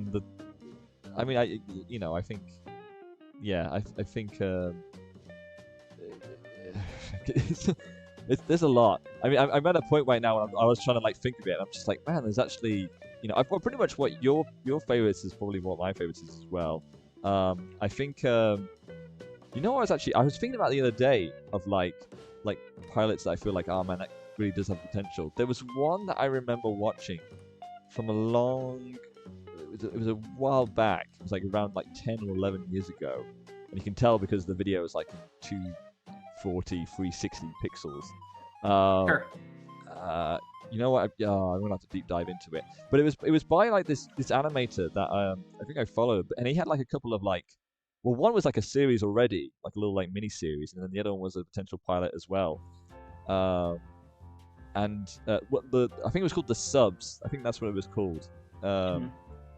It was done by an animator called MC Griffin, and sounds very familiar. It does sound very familiar, but he had like a couple of like pilots and stuff. Sorry, not The Subs, The Suits. It was one called The Suits, and the pilot basically followed like these kind of like these people fighting against aliens thanks to like specially christened alien technology, that was been christened by like a alien god or whatever like that, against like these kind of like devilish I just want to say, I'm looking at the voice cast right now. Yeah. This is a pretty stacked voice cast. I know, right? I know. Matt Berry is in there. Matt Berry is in it. That kind of stunned me. Yeah, I didn't realize it at the time. It's early Matt Berry. I mean, it's post IT Crowd, but still like Matt Berry is like still like a thing. Yeah. Derek Waters is in there. Drunk History, love him. Yep. Paul Rust. I mean, that guy's Comedy Bang Bang and a bunch of other stuff. He directed the newest the last Pee Wee movie. Harris Whittles, R.I.P. He was on Parks and Rec, really good writer. Rob Schraub is in there. The creator of Scud is in there as well. Yeah. Wow, great voice cast. I mean, it's a fun little like. I mean, I feel like it's also slightly of its time, but at the same time, I was like, for the episodes that he made, I guess mostly by himself anyway, or along with other people on his team. It's like it was really like engaging, and it kind of felt like it was going to follow through to something else, but then I guess it kind of didn't. It was so because it ended on quite a cliffhanger, so you kind of wondered where things were going to go and stuff like that. But yeah, it was fun. It's like a really like fun little like mini series, The Suits, and then also I'll check it out. Is it still on YouTube? It is still on YouTube. Yeah. Okay, I'll check it out. I think it's like 4 or 5 episodes, and then like the one I also like was something called Mars, where it's about like these guys from like like a how do I describe it? Well, basically it was interesting anyway, but it was just like basically these people from the country desert or something like that who invite back one of their relatives or brothers because the dad died, and like and he takes his girlfriend or partner with him, and like basically they find out that basically funny enough, it's also alien themed, where these guys are like trying to like fish for aliens and stuff like that. And I don't know, I just find it like there was another one. It was just like, it's a shame this is only one episode, because it seems like it has so much potential to do something more to it. I will say, caution of warning, it's a little bit not safe for work, a little bit of nudity, so just a warning about that. But yeah, it's funny because like I came across his work again because he recently did like a short that based upon like Easy Allies using Easy Allies podcast clip, and I was like, oh, that was really cool. They animated. Oh my gosh, it's you! I haven't heard you in ages. I'm sure he's doing some great stuff now anyway. But it's just cool to see that he's still working on stuff anyway, because I think his animation's pretty, or like some of his ideas and artwork are pretty fun. So his name's MC Griffin or McGriffin. So feel free to check out his channel. Yeah. Okay, that's interesting. Edmund Garcia says, Bumbly says Day Job is goated.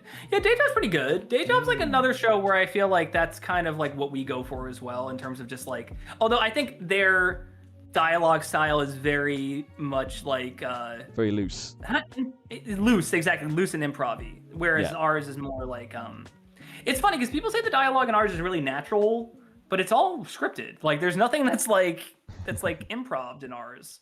So it's interesting, I guess so to say. So I don't know if that's a compliment to my writing, but thank you to anybody who says that.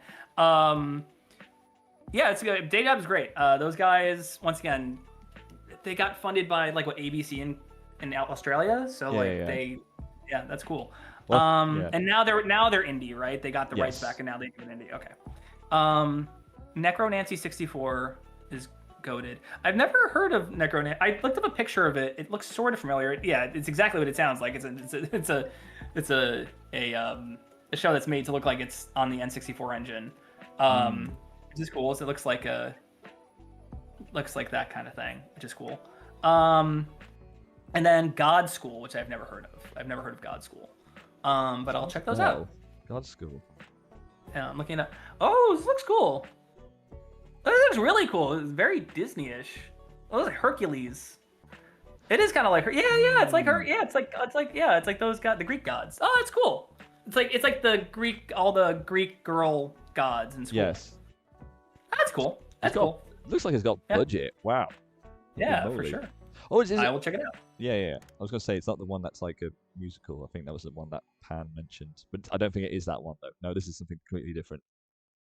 Man, this one's got looks great. Like, cool. Yeah, I'll definitely check it out. Yeah. What else was there? Oh, yeah, the one I want to shout out, technically not a pilot, because it's like a thesis film, but I know that the creator wanted to do more with it. But I like M. Zulo a lot, and I like, she did a thesis film called Power Records, which is all about the last day at a record store. It's a little biased on my part, maybe, but I really like it. It's anthro characters, so it's kind of like, I don't want to say like she did work on Wastelandia, interesting enough. Yeah. Wastelandia is really good too. But I was gonna say, Power Records. I've worked in a record store before. I've worked in a comic book store before. The kind of character that comes in and annoys the two like girls is like very much like the kind of people we would get from time to time, just snobs basically. Funny. But it's like the last day they're working at the store, and it's only, I think it's like 5 minutes the whole thing in total.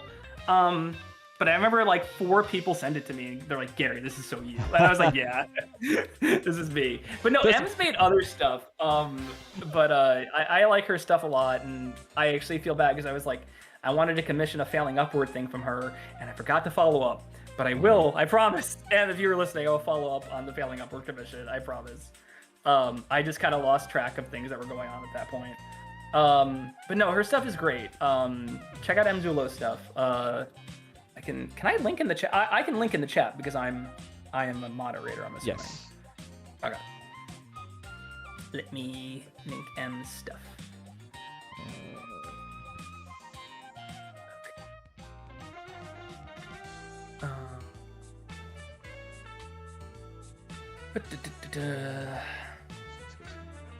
M. Zulo. Here's her stuff. Copy link. This is her stuff right here. M. Zulo. Emily Zulo. Guys, we almost have 10 concurrent viewers. Can we get up to 10? Can somebody push us up to 10, please? That'd be really cool. We always have trouble getting past the 9. But yeah. Yeah, I would recommend in terms of indie stuff, M. Zulo is really cool. She did this one, yeah, I'm looking at it now, Margot cartoon #1. I don't know if she'll do more with these characters, but it's just like 2 girls who live together, and one of them is typing on a computer, and the other one's just trying to get her attention. She's just being completely obnoxious, and it's really funny. Like there's little kind of like vocal tics I've taken from that thing. Like it was vocal stems, I think they're called now. So like I've taken a couple from there. But no, that's a great cartoon. Yeah, so somebody said Ollie and Scoops is another go-to indie show, deserves a lot more respect. Ollie and Scoops, he's not doing them anymore? Did he kind of just stop, or I don't remember. He was doing them out of pocket, right? Yeah, that's what I thought. Yeah. I remember it was like I remember I was reading such an unhinged take. Oh, I like that Sabrina a lot. Cool, thanks.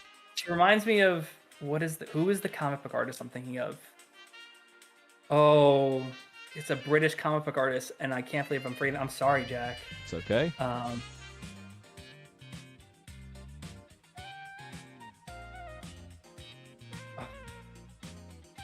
Can you think of their work? Can you think of like? Yeah, I'm trying to remember.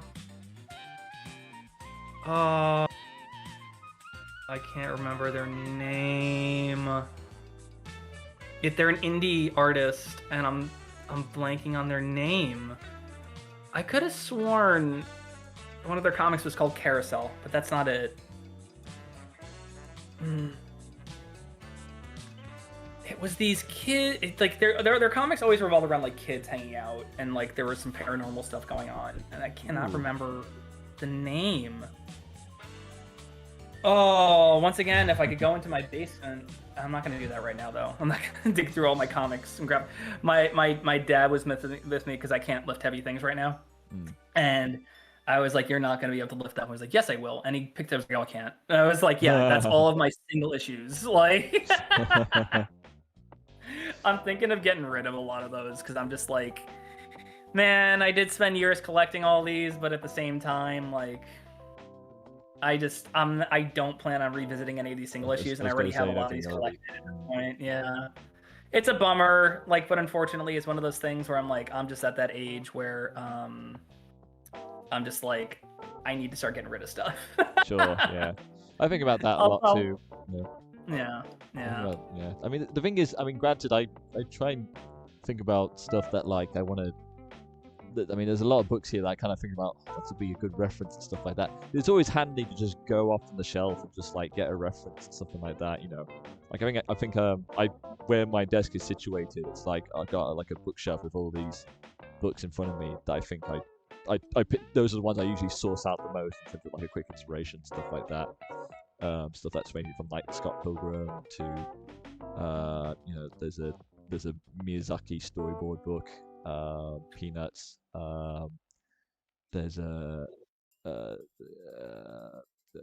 bit of Alan Moore in there. Quentin Blake, of course. Sure. There's Calvin Hobbes. Animation Survival Kit. You know, just the basic like, you know, stuff that's just like always good to like, you know, Asterix, Tintin. You know, yeah. I found the artist, by the way. Oh, cool. The artist's name is John Allison. John Allison. Yeah, who his comics are called Scary Go Round and Bad Machinery. So I was close with Carousel. But you know, I'll post this stuff in here. Specifically Bad Machinery. That Sabrina reminds me of like a character that be in Bad Machinery. Oh, cool. So I'll show you. This is the stuff.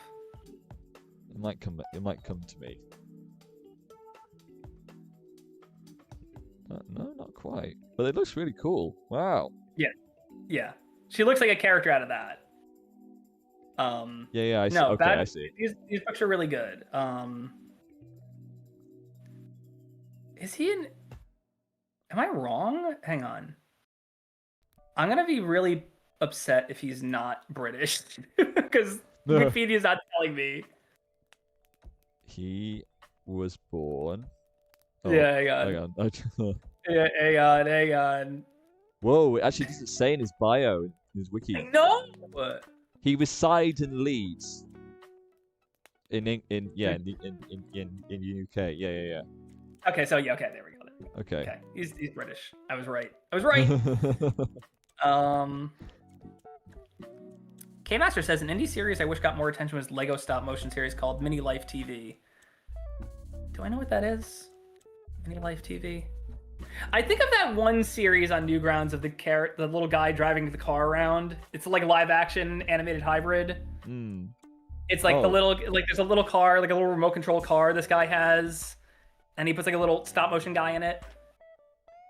I'm looking at Mini Life TV right. I see Mini Life tournaments. Oh, okay, Mini Life TV. I'm seeing it right now. Oh, interesting. It's a show made with Lego. Oh, okay, it's cool. Nice. You don't really Okay, go ahead. Sorry. I was gonna say you don't really get much stop motion indies, do you? No. Well, there's Puzzle and Sling, which I love. Oh, I think okay. Puzzle and Sling is a pilot that. Oh, it was a thesis film, but I know the creator. She wants to do more with it, and that show is. Oh, awesome. sorry. Yes, of course. Yes, you're right. Yeah. Yeah. Puzzle and Sling is great. It's one of those. Somebody just fell upstairs, I think. So somebody dropped something. Are you okay? I'm listening. Hang on. Yeah, this happened. Okay. Okay. So that's somebody. I think they just dropped something. Okay. Fine. You're fine. We're fine. Shelly Artie says, "Sorry guys, I have to go to sleep." That's fine, Shelly. Have a good one. Good night. Leave us on. Just put us on mute. We'll do. Get our streaming numbers up. We'll be really quiet. We'll do ASMR for you. Yeah. Good night. Hey Gary. Good night. Good night. What's the next? What's next? Exactly. We do ASMR. Oh god.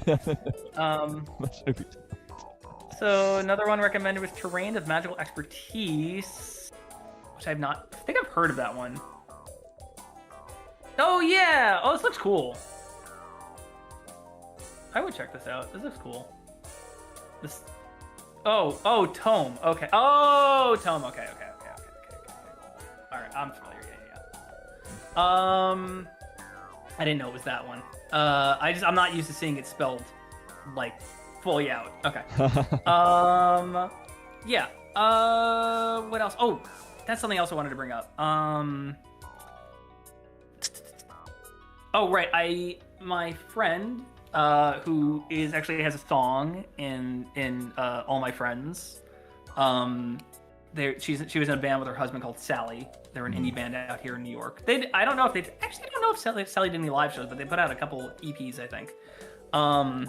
But her name is Kristen Goodsnuck, and she worked on a comic called Hench Girl that was picked up by Dark Horse. It was through Scout Comics at first, and then it got released by Dark Horse after that. It started off as a webcomic initially, but she's really funny, and I actually got to go see her because she does these little things sometimes that are really cool, like just little interview things. She was on a radio show out here on Long Island that was just broadcasting from the bottom of a library, like 20 minutes away from me. Oh, cool. And I was like, yeah, I'll go see Kristen there. It'll be like a nice, I haven't seen her in like 6 years in person. And I walked in, it was like maybe like 3 or 4 other people there, and then more people came in later. But I walked in, and I had my glasses on, and my head was still kind of a little lopsided. Oh, wow. I sat down, she's like looking at me. And she was like, "Do you do comics?" And I was like, "It's Gary." And she's like, "Oh my god!" She's like, like, "I didn't recognize you." And I was just like, she's like, "How are you doing?" I'm like, "I'm doing okay." She's like, "I said we haven't seen each other in person in like 6 years. I don't blame you." Oh, we got to 11 concurrent viewers! Hooray! Woo! Yes. But no, we kind of just talked about she did the interview and everything. It was a lot of fun. She's talking about her new book, which you guys should check out. It's called "Touched by a Demon." It's about a demon life coach. It's really funny. It's really dark, just to tell you. It's really, really dark. But we were kind of just like talking about things. I was telling her about Starstruck and everything. So I just wanted to bring that up. It was just like a nice meeting. It was nice because usually when I come back to New York, I don't really get to do a lot of art focused things because it's usually I'm visiting my parents and that's about it. I don't really get to talk to anybody. But no, I got to talk to Kristen, and it was nice to see her and everything. Check out her new book, Touched by a Demon, and then check out Hench Girl. And also, she put out a kids book that I really liked. It was called Making Friends, and it's about a girl with a magic sketch pad, and she just draws herself a friend and summons a friend to life, and it has all of the existential angst you would imagine that would have in a kid's book. Oh, okay. It's really good. It's really also I'm in an issue of that. Oh, cool. Not an issue. I'm in the second volume. I can get the picture for you. Okay, yeah. Because Kristen was like, "Hey, I'm looking for background artists, so if you voted background characters. So if you voted, I'm trying to get people to vote because it was the local elections. So if you voted, just say that you voted, and then put a picture of yourself with like, your sticker or whatever. So she drew me in there. Nice. Hang on, I can find the picture of myself, and then we can put it on the stream. Give me 1 second. Yeah, Actually, no worries, no sorry. worries.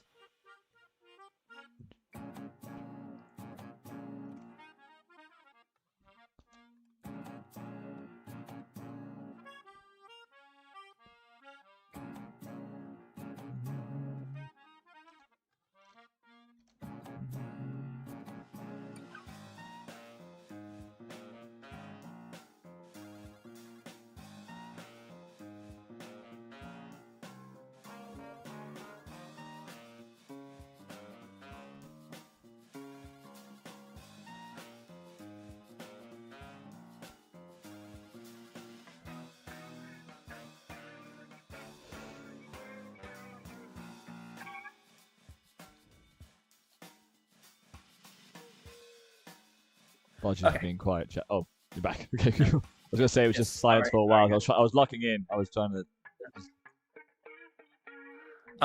What was I talking about before I left? Well, you were talking about yes. Oh yeah. The picture. Yeah. I will get it. My friend made that.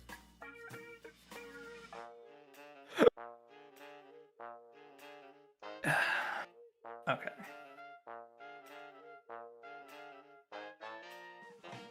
There it is. Let's see. Oh, I'm gonna have to download it and then reorientate it. There we go. Okay. Downloaded. Oh yeah. There we go. And just.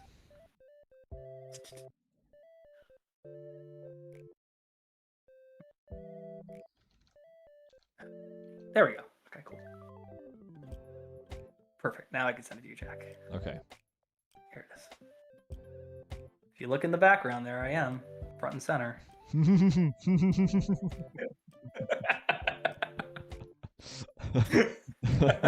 Wow. I'm in a Scholastic book. That's great. If you want to put that up on stream. What are you talking about? That's Cody, right? No, that's me! It's just, I just happen to look like Cody. Oh, I know. He's the only self-insert I'll ever do. I promise, guys. I promise. Oh, well, big. There is a spoiler. Don't put this one up on stream, but I will let you laugh at this one yourself, Jack. This is a spoiler. It's funny. Can you tell? Can you find him in the crowd chat? Where is he? Where is he? Very Dora the Explorer. Okay. So then this happens to me. Do not post this as a spoiler. All right. Ooh, wow. Okay. Well, if you want to know what happens to me in Making Friends Volume 2, go to your local bookstore and buy it. I mean, I can't say because obviously it's a spoiler anyway. But I think we now know what your Sona is. Yeah, exactly. Yeah, sure. There you go. Yeah. There you go. Okay, good to know. Yeah. Making a note of that.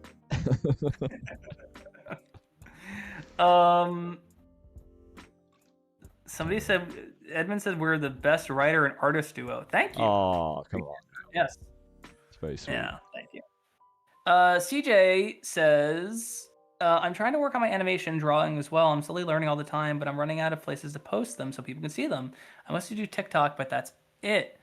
I mean, listen, post them everywhere. Post them on Twitter, post them on Instagram, post them on DeviantArt. I mean, I'm sure people still use DeviantArt. Although the last time I went to DeviantArt was like an AI hellscape, so I don't know, maybe not. Yeah, I would. Yeah, give a second. Yeah, I hope DeviantArt kind of just crumbles soon. Honestly, awful place. Awful place. Yeah. It used to be cool. I used to hang out with. I used to hang out with a lot of people. Oh, there, absolutely. But, yeah. That's where I would find out my updates about the next episode of Super Mario Brothers Z from Alvin. You know, that's where I found my updates. But yeah, I mean, Instagram, Twitter. I mean, I know Twitter, the AI thing, and I get it. Like, but Blue Sky is another place you can post. Start a. I think WordPress is still a thing. You can still start up a WordPress.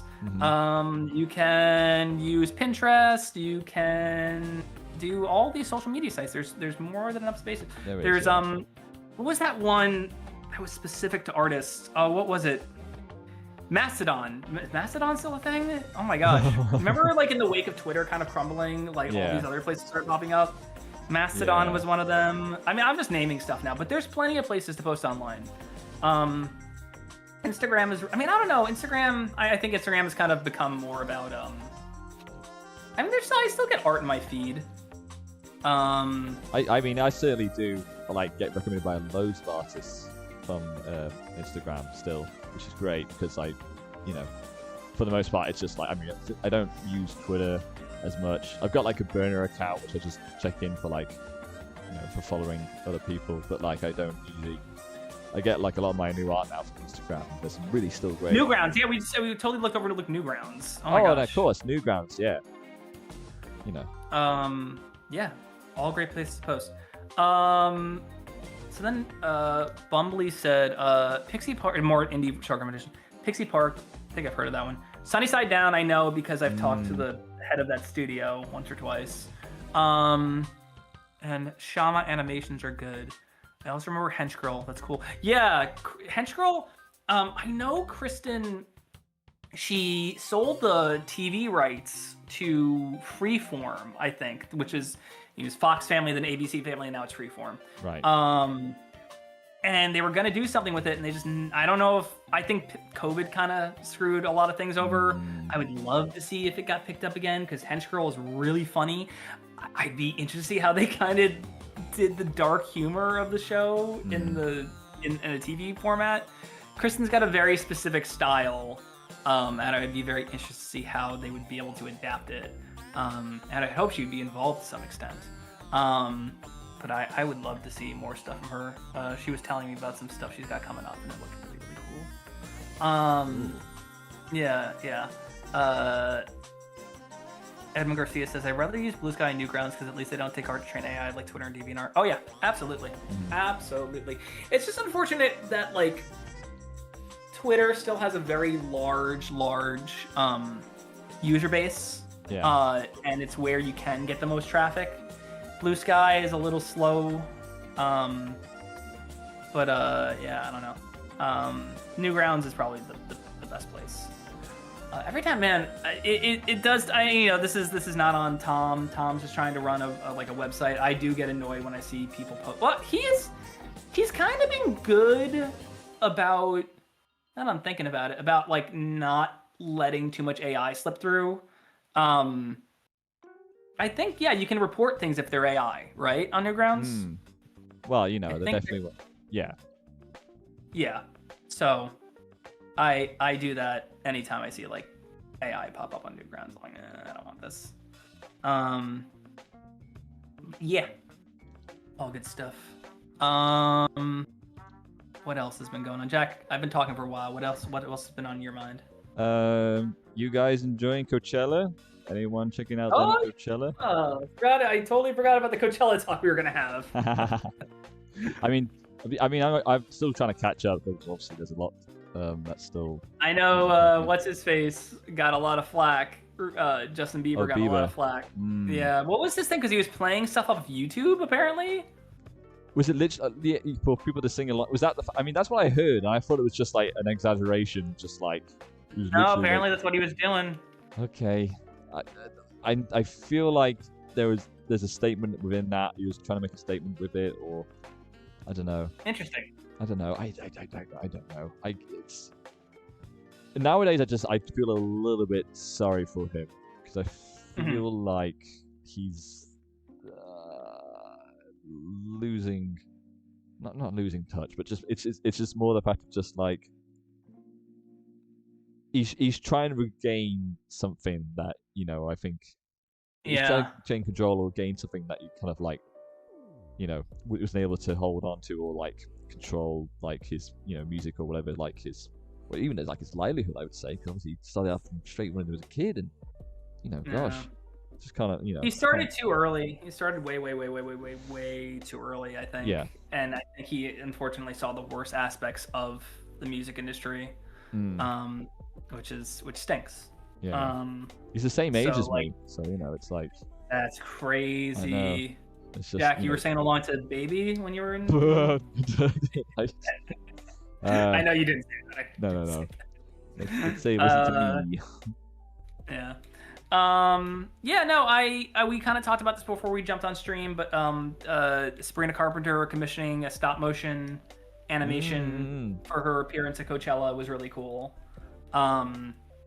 I thought that was awesome. You guys should go check that out. Yes. It's floating around somewhere out there, but I think it's on her social media. But like, somebody pointed out that she could have used AI, but she didn't. I mean, I hate that that's the bar now. But, it's just like, commission someone fun and like lively with their animation. Don't just get anybody. Get somebody who's gonna give you something really cool. And she did get something really cool. It was very charming. Very like Will Vinton kind of in a way. Yeah.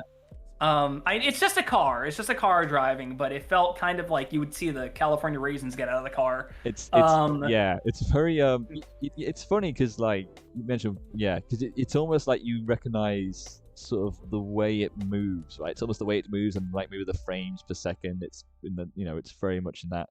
Or maybe because it's just a car driving in like landscape and stuff like that. But the way it's like designed, it's like it's very much reminiscent of those kind of like which makes me it's like it's definitely like an Aardman thing, or like some that you would see from them and stuff like that. Although saying that, they were they're quite savvy in the 80s though. They were very stylized in the 80s. I feel like, especially when they did commercial work. Speaking of which, that reminds. I was going to say, by the way. Go ahead. Sorry. I was going to say that reminds me. We'll have to. Hopefully down the line, we'll be doing a commercials and advert stream, but from my end. Oh yeah. So because obviously we had one earlier. Apologies, by the way, if anyone was watching that and it kind of like it got cut off. Jack's internet went out, unfortunately. Yeah, we had a storm. I think the storm caused it, so that's my bad. We'll do another one of yours, and then we'll do another one of mine, and we'll keep going back and forth with those. Those are really fun. Yeah. I'm looking at the. Oh, first of all, my girlfriend and I were having a conversation about just Coachella in general, and that it's become an influencer festival. Like normal people don't go to Coachella anymore. Me and you, we watch the highlights now, right? We watch the stuff that comes out online. We can't go to Coachella anymore. It's not for us anymore. It's too expensive. You just can't do it. But it's just perplexing to me, I guess. It's just like the placement of some of these people on the what's it called? On the set list, on the band lineup. List or whatever. The lineup. Yeah. Yeah, like Iggy Pop being so low. Like I know he's on the first like on the first tier, but like I don't know, man. That's like he's like that dude was supposed to stop touring, wasn't he? Like that seems kind of like a big thing to have at your thing.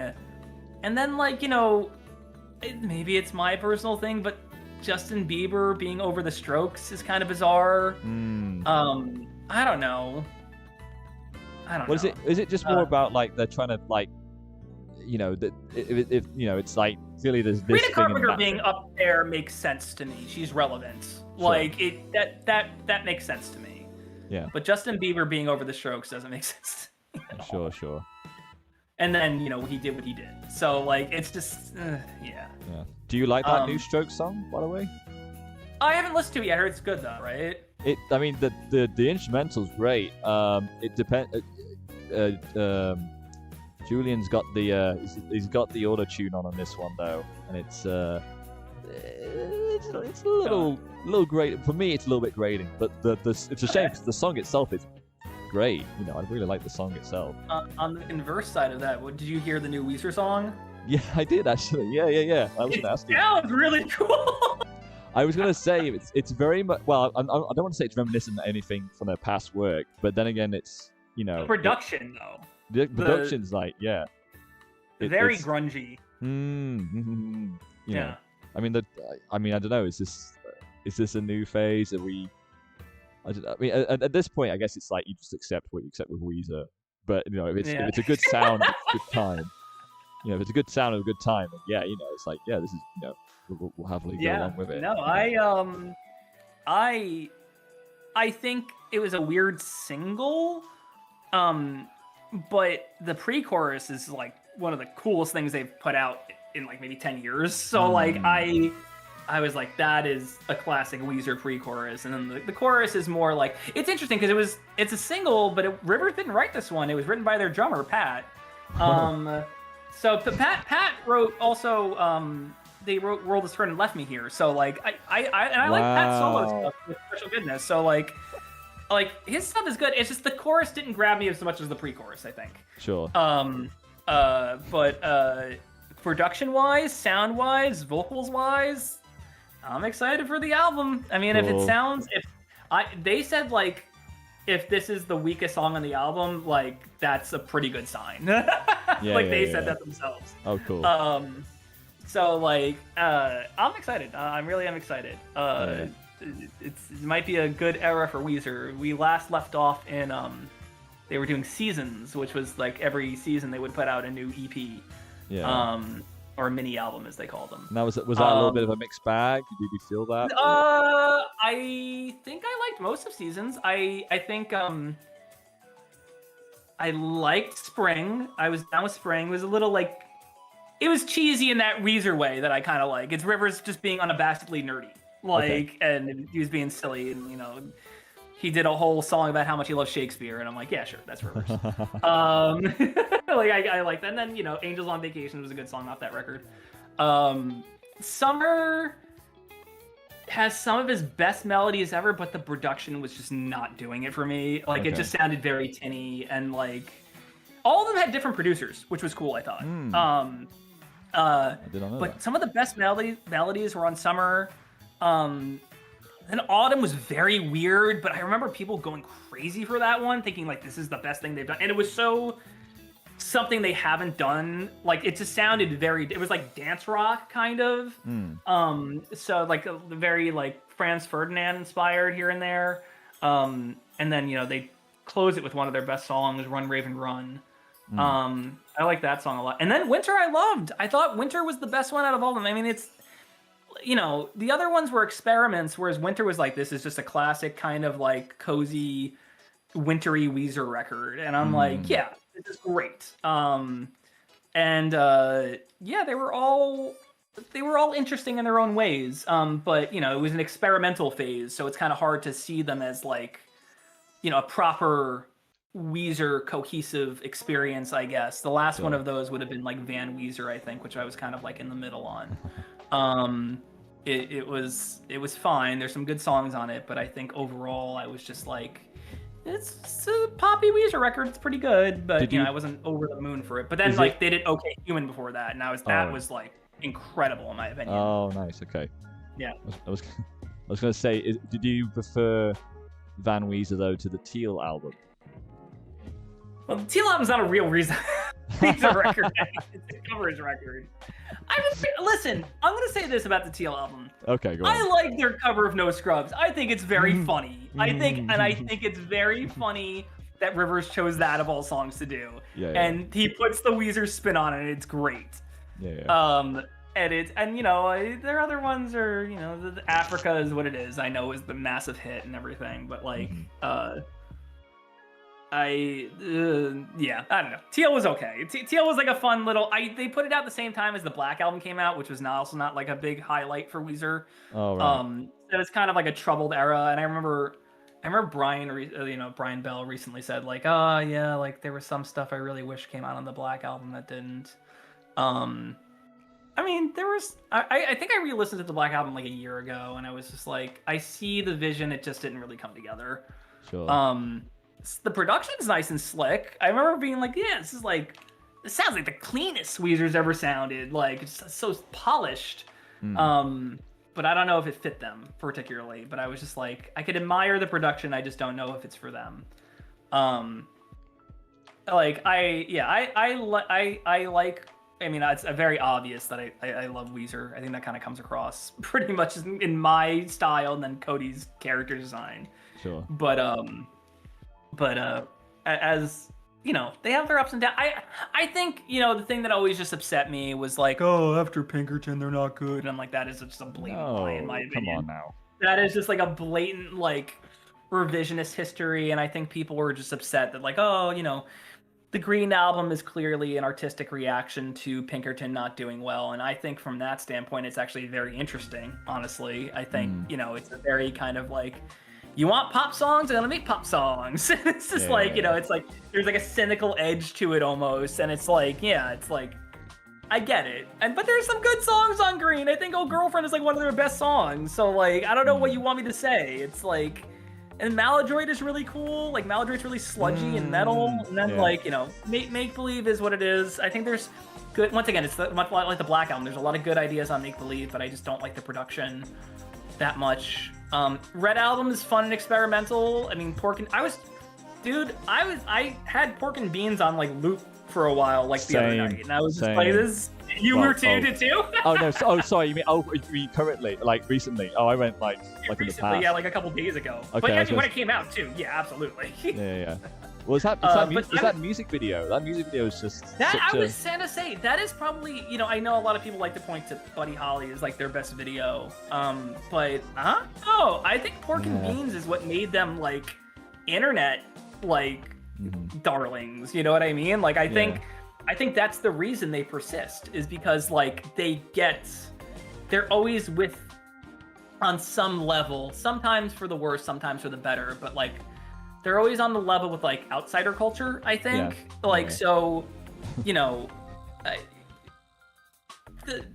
them doing the Africa cover because that one Twitter user kept asking them to do it, like, you know, that is what it is. But they listened to somebody that's kind of weird and wanted them to do something weird. But then the Pork and Beans video is so interesting because it's just like, what a time capsule of a video of just like say it's like waving goodbye to the old internet. You know what I mean? Like it's sad in a way. It's very, very sad, but like, you know, like, and it doesn't like just take the stuff that was like super well received. You know, like they got Chris Crocker to be in there, and like, you know, that, you know, she I know she's transitioned since. I'm sorry, I'm forgetting her name, but she, you know, she had a rough go of it. But you know what? The crazy thing is, she was right. Yeah. Like she got proven right. History proved her right. Leave Britney alone. Like, you know, like I think she's right. But then, you know, she gets a cameo in that, and like she gets redemption. That the Afro Ninja gets redemption, which I thought was awesome. Like, you know, he has his little fall in the beginning, but then he like takes out like a bunch of ninjas. It's like it's like nerds kind of like, you know, become like being who they are and being unafraid to be who they are, which is like perfect for the song. So like I think that's kind of like a beautiful thing. And you know, of course, what else? The Numa Numa guy shows up. Kelly from Shoes shows up. Like I think it's a wonderful video, and I think that is where the internet decided we are going to keep Weezer alive, even if the mainstream doesn't want to keep Weezer alive. And like, I think that's why they became the internet band they are today. And while they have, unfortunately, this is not exclusive to Weezer, by the way. No, sure. But like, modern fandom is just very bizarre to me, I guess. I don't get fan cams. I don't get like clipping every interview moment being like cutest Weezer moments. And I'm just like, I don't necessarily understand, to be honest. Okay, with that being said... I'm 37 though, so it makes sense for me not to understand. Okay, with that being said, chat, if you can make a fan cam of like Failing Upward of Cody or JC, please. Like, please. Yes, that's fine. If you're a younger fan and want to do fan cams of the characters, that is okay. I'm not saying... I personally, that is something that I guess I don't understand. I mean, I also don't understand theming your whole online persona around a fandom, I guess. That was like another thing where it's like, it used to be like, yes, you would make your screen name a reference to something. Oh, I see Heather is how are you doing? Red Velvet Cosplay is in chat. Who's the voice of Chrysalid in Starstruck. Oh, cool. So saying you don't have a Weezer bias, Gary. Yeah, I mean, I have my opinions on their records, like, but I do have a bias in terms of like, yes, I quite like this band, and I will reference them when I can. No. You know, shortcomings and all. Like I is what it is. Bumblebee says, I'm a fan cam failing upward, and I've never even done it. Yes, please. Fan cam failing upward. I'll hold you to that. I just one of those things. I don't quite understand modern fandom that much. I guess I don't understand. It's one of those things where it's just like, I guess there's another level of obsession that modern fandoms have reached that I wasn't used to as a kid. Sure. Okay. Don't get me wrong. Listen, when I was a kid, like Teen Titans was my life. When I was like in early high school, like I had Teen Titans all over my locker, like the comics and the show and everything. Like I was obsessed. And I get that. I guess I just don't understand presenting yourself as like the ultimate fan of something. I get the ultimate stan, as it would be, right? Like I don't quite understand that level of fan dedication, but I'm also not, 15. Like, so like it's clearly just a cultural shift. Like it's just, it is what it is. But I also think it would be weird if I did understand it, because that would mean I'd have a big Arrested Development kind of like complex. Sure. So yeah, I think people should not be ashamed to do what they want, even if I don't understand it. But keep living your life, guys. Yeah. Just don't hurt anyone along the way with it. Yeah, don't make. Don't like, that's the whole thing. And we talked about this a couple streams ago. Like, don't be a weirdo to like creators and voice actors. Like, be nice. Like, these people are making stuff for you. So I can't stay for too long. I just really want to stop by for a little bit. Loving Sabrina's fit so far. Yes, thank you. Thank you. Appreciate that. Yeah. Yeah. I can go for a little longer if you want to finish the colors and everything. Yeah. It's just. Yeah, I can go for a little longer. Yeah, no worries. Thanks. It's only good for us that we do that anyway. Yeah, I was going to say, because we would like, I was going to say, So going back to Coachella briefly, anyway, I think it's interesting. I don't know if it's just. I think it's always it's definitely getting to a point now where it's just like people are tending to notice that it's definitely much more the influencer festival and stuff like that. It's not. A lot of festivals just aren't very budget friendly either anymore. It's not just Coachella. Yeah. It's like all of them are not budget friendly. But please continue your thought. And I do agree. I think it's a general problem in any kind of festival or just budget problems and whatnot. But I think in terms of lineups and stuff like that, I think they still. It's tough because I also think it's also due to like musical trendings as well, like how some lineups are better than other years, or like even when they try to like different can't say the word. Sort of like mix up the lineup in terms of like making it appeal to at least everyone. Like there'll be at least something for you within the tents and stuff like that. I think some of the acts they've got this year are pretty cool. Even if it's music that I don't even listen to as much.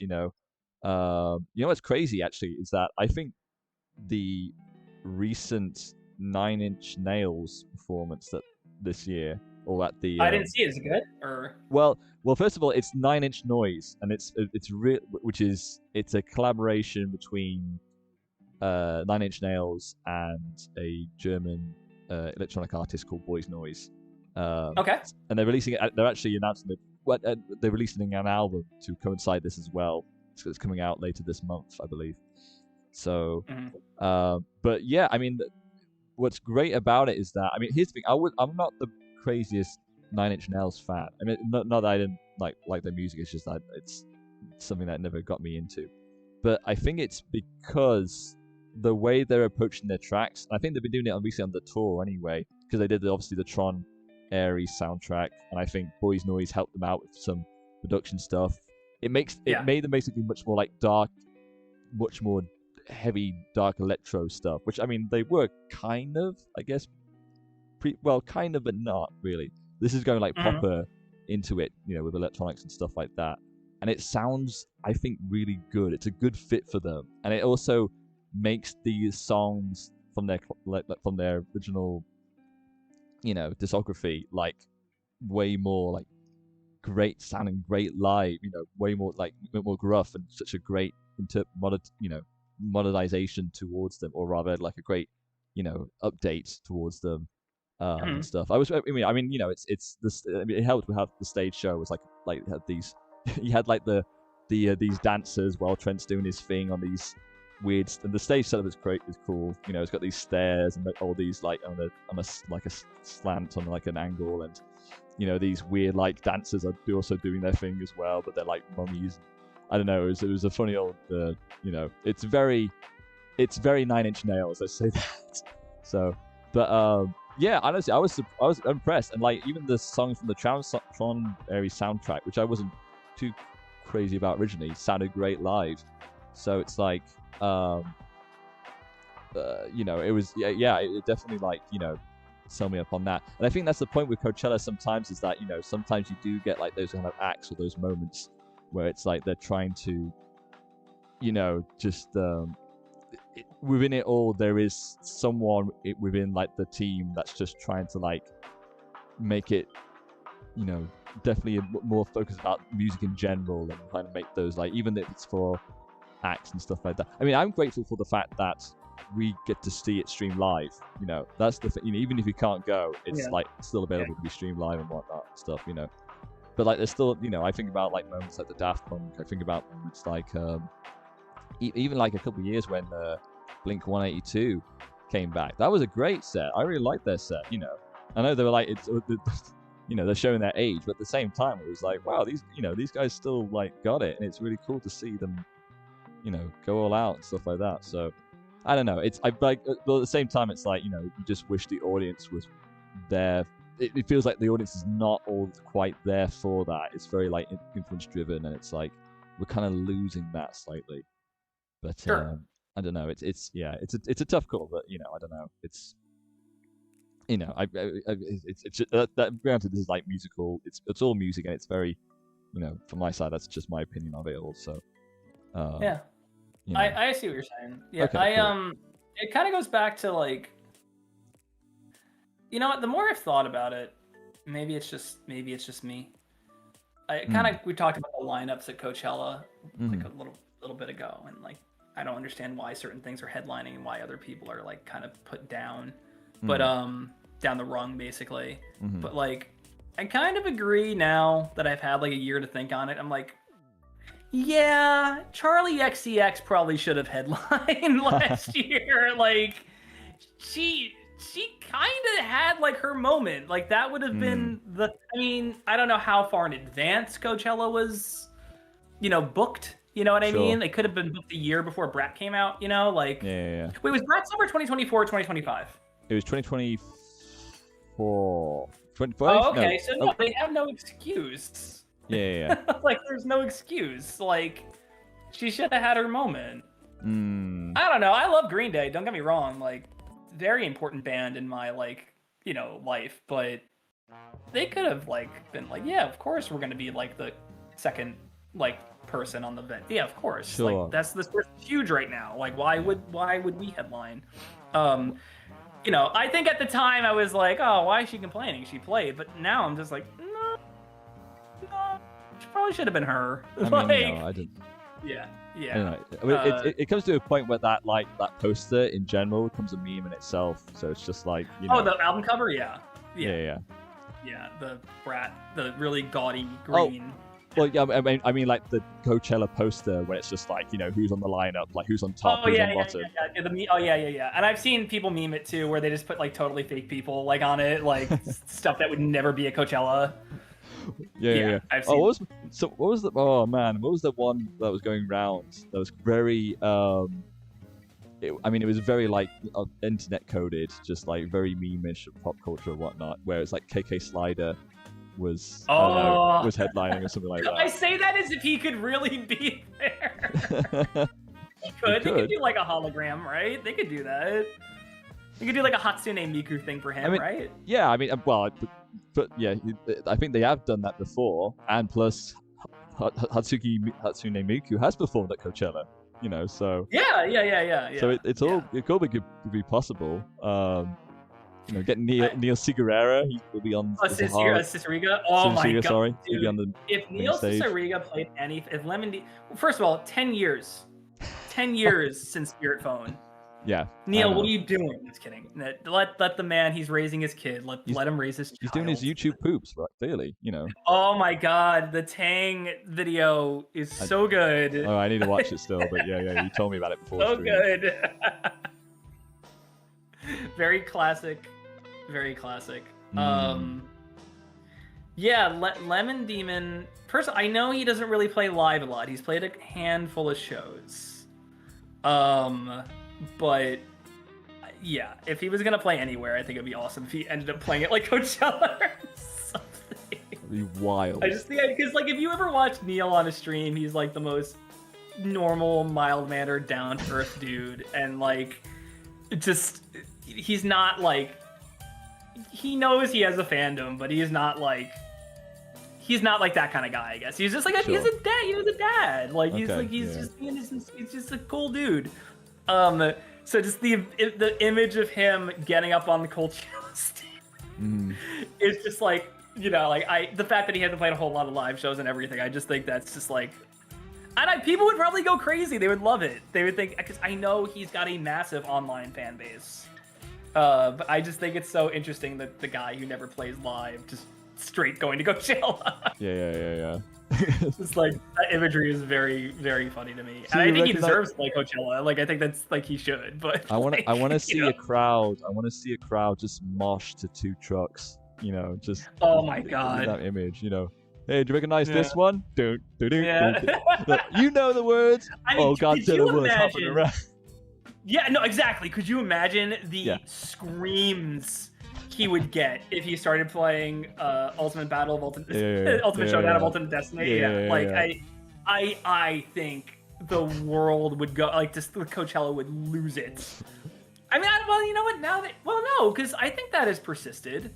Like that song has persisted in meme culture. Gen Z still likes that song. I mean, it's still... more it's millennial coded for sure, but like it's a Gen Z thing too. I think Gen Z is like, oh, we're finding this for the first time, and it's cool. Well, I wonder if that's also a factor into it as well, because I mean, sometimes those kind of acts do perform at Coachella, or rather, people that's made internet has been made those artists popular, and now they're like touring all over the world and whatnot.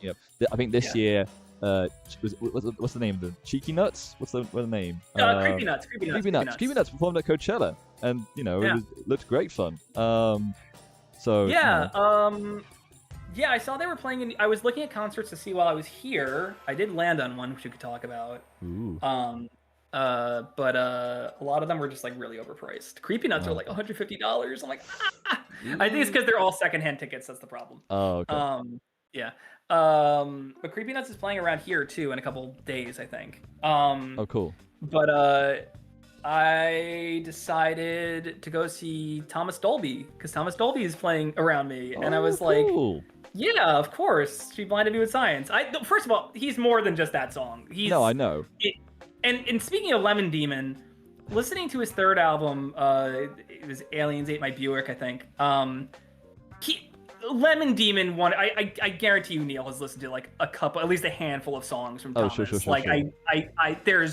just no way in my mind he hasn't heard a couple of songs, specifically some deeper cuts, I think. But like that song, that album in particular, if you kind of tone down the funk element of that third record, it sounds like Spirit Phone to me. Like it sounds a lot like Spirit Phone to me. Sorry, I'm just Gary. This is very important. Did he play Roll Back the Rock? Thomas Dolby? Yeah. Wait, I haven't seen him yet, so I don't know. Sorry. Oh, sorry. I thought you had seen him. Sorry, that's what you. But no. I'm gonna go see him on Wednesday. That'll be okay. That'll be really funny. I decided because I have one more thing to do for my surgery. I just have a quick laser thing to do on Thursday, and that's in the city. And then I looked at the time they wanted to be there. They wanted me to be there at like 5:30 in the morning. And I was like, okay. I said, well, I'm already going to be in the city for a follow-up appointment for my eye doctor. So once I go see her, I'm like, well, I guess I'll just stay in the city. I'll go to a concert, and then I'll just stay at like a cheap hotel or something, and then I'll just go to the appointment right after. But I was just like, okay, so that worked out really well for me. So seeing Thomas Dolby, yeah. But no, so Roll Back the Rock is it because he wrote that for We're Back, right? Yes. Yeah. Okay, it took me a second because when you said "Roll Back the Rock," I thought you meant like "Can't Stop the Rock," the Apollo 440 song. But no. No. So no. See, I know he's got to do the baddie rap from Fern Gully is what he has to do. I mean, like my name is Ratty. The Ratty. Yeah. Ratty. Dude, yeah. like I mean, first of all, Robin Williams, rest in peace. What an amazing performance. What else? But not the only time he's ever collabed with Thomas Dolby, if you can believe that. Yes. He did it for the movie Toys. Yes. They did a song called the Mirror Song with who else was on the song? It was a crazy lineup. I was like, how did all those people get in the same room? Oh, it was him and then him and the Buggles. Oh right. Oh really? Wow. Yeah, it was him and the Buggles, and I was like, that's crazy. And you could definitely treat Trevor Horn, who's like, that dude's super producer now. Joan Cusack too, right? Joan Cusack, it was him, Robin Williams. Well, I'm saying on the music side, it was the Buggles and gotcha. Thomas Dolby who wrote the song, then Robin Williams and Joan Cusack, and then Robin Wright and LL Cool J. Yeah, that's. Yeah. I was talking a lot about that movie with my friend the other day with Ahmad, because we're like, we will never be in a place in this timeline again. We will get something this crazy, and a movie that did not do well, was not reviewed well, but I respect from I think a visual style is very cool. Like it looks so cool. That movie looks so cool. I think it definitely inspired the Windows 95 and beyond aesthetic. You know what I mean? The grassy field and everything. Yeah. So oh man. Also, a kind of trailer we're never getting either. If you've seen the teaser trailer for it, with Robin Williams just standing in the field improvising. Let's all go to the lobby. Exactly. Yeah, exactly. Mr. Burns thing. Yeah. That's Hello. Oh my god. Man, I always think about I don't know who wrote that episode, but they must have really hated seeing that tree. Oh sure. Yeah. Poor Robin Williams. They put all the impetus on him to sell the movie because it was so uncommercial, and it's just that stinks. It's his improvs have nothing to do with the movie, so of course it's going to be a little frustrating. This is some stuff from the chat. Neil Cicierega, he was a legend when it comes to Ultimate Showdown. Brody Quest, I mean, oh my god. Mysterious ticking noise, of course, yeah. Creepy Nuts were legends when it comes to singing OP and ED for Call of the Night and Dun Dun Dun. Yeah, I don't know. They did another one for Call of the Night. I haven't seen that one, so yes, I'll check that out. They did a second opening for it, right? Well, the new series I think has a new opening by them, so yes, very cool. Okay. Yeah. I don't know. So I'm excited to see him. I think that'll be a lot of fun. Cool. Yeah. Let me know how it is. Yeah. He recently talked about he's like, yeah, I started losing my hair when I got famous. So it was really hard for me. He kind of contributed that a little bit to maybe why he didn't pop off as much as other people. He's like, yeah, it was just rough, I guess, to kind of be a balding kind of guy who's had Well, I have a question. In the UK, was Hyperactive a bigger hit than She Blinded Me with Science? Whoa, that's a good question. I think I love both songs, but Hyperactive is another level of a great song. That is an amazing single. Sure, I think it did do pretty well over here. Still, I can look up the. Oh, go ahead. Chart. Let's see. She Blinded Me with Science. That was also just added to the album because they were like, "This isn't working," and then you just put it. So UK singles chart was 56. Okay. Hyperactive. Okay. Oh, it's 17. It was a bigger hit. All right. Nice, not bad. All right, yeah. There you go. I was gonna say, yeah, no, I mean, that album in general is very interesting. It's a much darker album than the first one, and then the third one's really goofy and fun. It's and silly, but I like that one too. George Clinton produced his third album, if you can believe that. George, no way. Yeah, from Parliament Funkadelic, which is heck? crazy. I want to listen to that. No, it's a good one. I think. I mean, I love that record. There's a bunch of good stuff on there. The lead single "Airhead's" a lot of fun, and that's always surprising. That one didn't really catch on. It seems really. I mean, maybe it was a little too silly. Maybe catch on, but like "Hot Sauce" is a fun song, and like that was the one where he really goes like Funkadelic, where he's like, "This is a straight Funkadelic song." Cool. Yeah. And then what was the other one that I thought should have been big off that record? Hang on. There were a couple. My brain is like a sieve. Was Pulp Culture. Pulp Culture was the one. I'm like, this could have been like us. That's the one that sounded most like this. Sounds like Neil could have written it. But yeah, like just, and then he's done some albums after that I think I've listened to the fourth one, but the first three are like awesome in my opinion. And also Starstruck adjacent, he was kind of an inspiration for Azrael Phaser. So like that's yeah, I remember kind of just seeing him specifically in the first album phase with the glasses and like the vest and everything, and kind of like the scientist motif kind of thing going on. And I think Jess, who did all the concept designs for us, took a little bit of his, ironically took a little bit of his hairstyle and everything and put that into Azrael. Nice. So I very much yeah, and like, and when I made like I made a bunch of mixtapes that were kind of like what their sound would be, like all the characters, gotcha, like cool. they're kind of, yeah. So Thomas Dolby was on there with song that I used by him on there. Let me see. Gotta open Spotify. I should get off Spotify, by the way. I should use another service because I'm not liking these price hikes, and I don't particularly care for where the money goes to. But yeah, I gotta get off here. I think they priced it like $2 more, and it's just like, why? What's changed? I use Hyperactive. Okay. I think it was a different song at first, but yeah, Hyperactive, and then what's on here? Declan McKenna is on here. He's a newer guy that I kind of liked. Devo is on here. Space Hog, Gerard Way, Thomas Dolby, Glass Beach, Lemon Demon is on here. Cool. Ash is on here.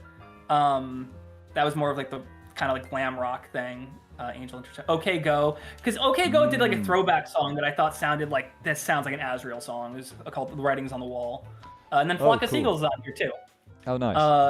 Transfer Affection, which I think is a perfect like Azrael song. Like I feel like that feels like, I always thought that was really funny because it's like a guy's inability to like kind of talk about how he feels towards a girl. I'm like, that's such a cool concept for a song, and it's like kind of like an alien viewpoint. I always thought that was really fun.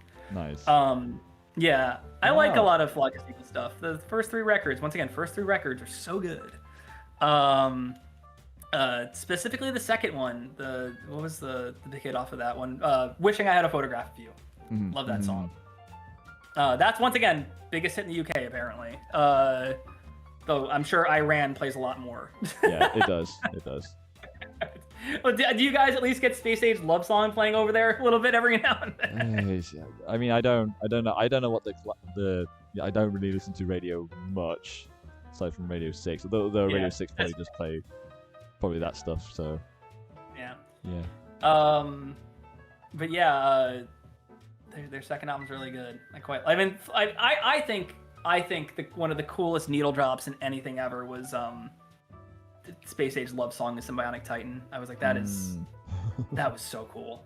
I was actually reading something recently. Somebody brought up there was a game called Prey that came out in the mid 2000s, I think. It's a computer game. It's been like alien abduction. Yeah. And the opening sequence has "Don't Fear the Reaper" by Blue Oyster Cult in it. and somebody talked about how that's like the best needle drop in all of gaming history. And it is pretty cool, like the way it kind of starts playing like during this crazy scary abduction sequence is nice contrast. But one of the developers came on and they were like, what's insane is that we licensed that song for about $10,000 in 2007. Wow. And now it costs $100,000. And it's like they treat all game studios like they have AAA budgets. Yeah, it sucks. It's the licensing thing used to be a lot easier back then. But that was another thing. I'm sorry, I keep thinking of all these topics, but I guess that's good, right? I was thinking about how we talked about like how I have a soft spot for the Tank Girl movie, right? Yeah. I think we talked about that a couple streams ago. Yeah. So Devo is also on that soundtrack. They did a cover of their own song. They did "Girl You Want." Hang on. Sorry. Yeah. Hold on. What do you mean they did a cover of their own song? Okay, so I have to explain this. Yeah. So they wanted. The director said like, "Oh my god, like we gotta get the Soundgarden cover of "Girl You Want" by Devo. Like that's perfect for the intro." Right. And Soundgarden's, label wanted way too much money. And then Mark Mothersbaugh heard about it, and he's like, what if we made our version sound like Soundgarden? And, I don't necessarily know if it does. It still sounds like a Devo song to me, personally. But it sounds like a grungier Devo song. It sounds like a grungier Devo song. Very funny. Yeah, and so they covered their own song in the style of another band. Nice. That's a good. I think that is like the definitive version of that song for me. So like, I don't know. I mean, I love the original. The original's like a synth classic, but like, I don't know. That Tank Girl version of "Girl You Want" is. I mean, that whole opening intro. I know some people have said like that is my favorite part of the movie. Because you get to see all of Jamie's artwork. Yeah. Yeah. I'm kind of bummed out that the studio kind of soured the relation between the director and Jamie and it stinks because it's like apparently they got on pretty well initially. She was telling them like, I'm gonna make it like a John Waters movie. It's gonna be like really kind of like audacious and weird and like unapologetically like sexual and stuff like that, and like and they were like yeah that's like perfect. Cool. And then United Artists comes in and they're like no. So then they cut the budget in half, and so then she has to go back to Jamie and be like, okay, well we're doing this now. And then I think Jamie and was like what? Yeah. He was like what? And he kind of walked away from it with a bad taste in his mouth, because not only were they doing it like that, she had to kind of ask him like, would you be okay, because all these sequences got cut, would you be okay doing some transitions for us, like comic art transitions? And he was like, I could only imagine he was like, yeah, sure. I don't know if that was his reaction, but apparently I have read this was years and years ago. I remember reading old forums and stuff like that had links to like interviews, and Jamie was just kind of ambivalent about the whole thing, being like, yeah, that one didn't do too well, huh? It's like you kind of walked away with it. And then I think Rachel Talalay, the director, was just like, yeah, we don't really talk anymore. Yeah, I would hope Edmund Garcia says, love how the plaid colors give off a Chowder vibe. Yeah, absolutely. Absolutely. I was gonna say, and then Bumbly said, been using local files and stopped Spotify 2 years. For 2 years, takes a day to set up your library. Listen, I have all my old local files. I have all of them. Like they're on an old computer. I could probably get like a stupid huge modded iPod or something if I really wanted, or some kind of MP3 player. It's just I kind of fell into the hole of like, well, everything's here on Spotify, and it's not everything is on Spotify. No. So it is kind of like a sham in a way. But no, not to advocate for Apple Music, not to advocate for Apple Music, but at least with Apple Music, you still have iTunes, and like for the stuff that's not on there, you can. I'm thinking of maybe just switching over to Apple Music. I think it's the time. Yeah, I mean, I should have done this years ago, but like you fall into kind of a hole, and they get you that way. Yeah. But some of the shit they're doing, the AI stuff they're letting onto their platform is gross, and it's it just takes a second to kind of like step back, unfortunately. But yeah, I was gonna say, it's just like, I would hope that one day that because I know they put out a Blu-ray of Tank Girl recently, and I was hoping sweet. Please have like Jamie say something. Like, it'd be so cool if like they were able to bury the hatchet or something. Like a commentary or something. Yeah, like Jamie, and just let Jamie go off and be like, I don't like this choice, I don't like that choice, and da. I mean, like, I can also understand, like, this character is supposed to be Australian, and you got like an American girl to play her, but conversely, I quite like Lori Petty's performance in that movie. I think it's so silly and so over the top, and like, I think it's what makes the movie work. The soundtrack as well, and then Naomi. I mean, they did get an Australian. They got Naomi Watts, so like, I don't know, like it's not a total loss. I understand though. I understand, like, you work on this thing your whole life, and then somebody comes to your door and be like, we want to make a movie, and it's like, and I'm gonna do like your comic proud and everything, and then that person kind of comes crawling back and being like, well, we can't do the comic version, unfortunately. This is what we're gonna do. Yeah. And yeah, I understand. It stinks. But I saw that movie before I got into the comics, so I have a very different opinion. Sure. But I've read the comic too, and the comic's great.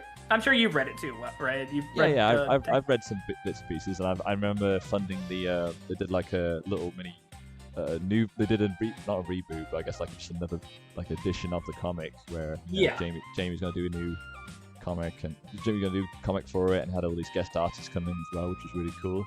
I got some cool little things on the Kickstarter, like a magnet and just some cool highlights from that. So I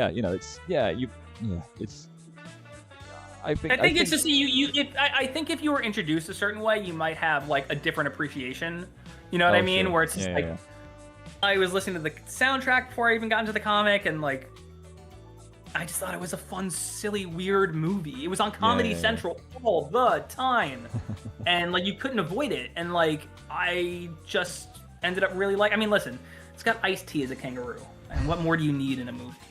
I mean, that's my least favorite part probably of the movie. Just I know. Why is Ice-T? I don't know. What they do, the characterization of Booga in the movie is very bizarre to me, because if you've read the comic, he's kind of like a low-life weirdo in the comic, right? Yeah. Like, he's an Australian asshole.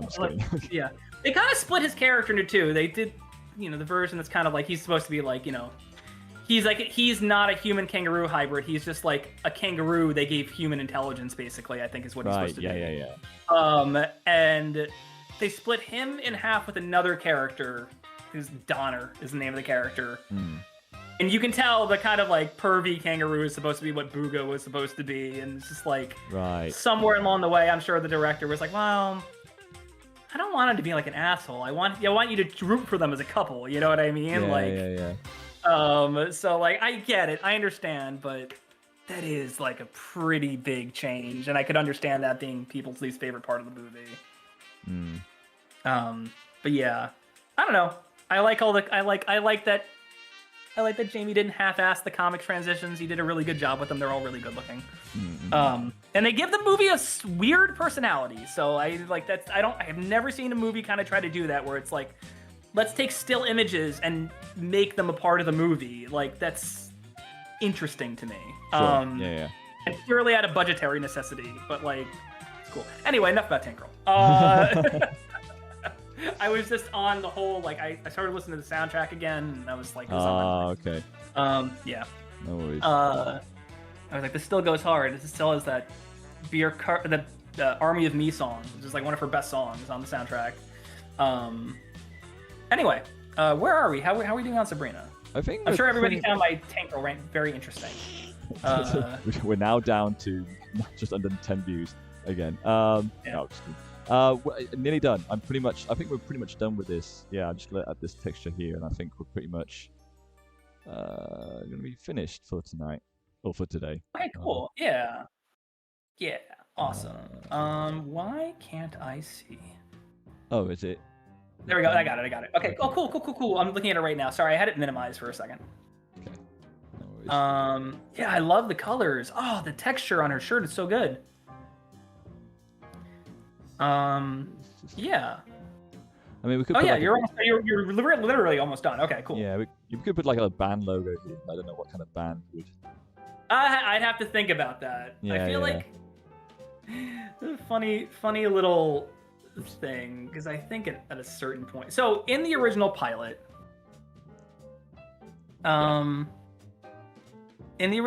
for Failing Upward, Sabrina is in it. Marc is also in it. Marc has a very small cameo in it. And Sabrina she worked at a concert venue. That was her day job. She worked at a concert venue. She was she's one of JC's old friends. That's why she moves into the apartment after JC leaves. Okay. Yeah.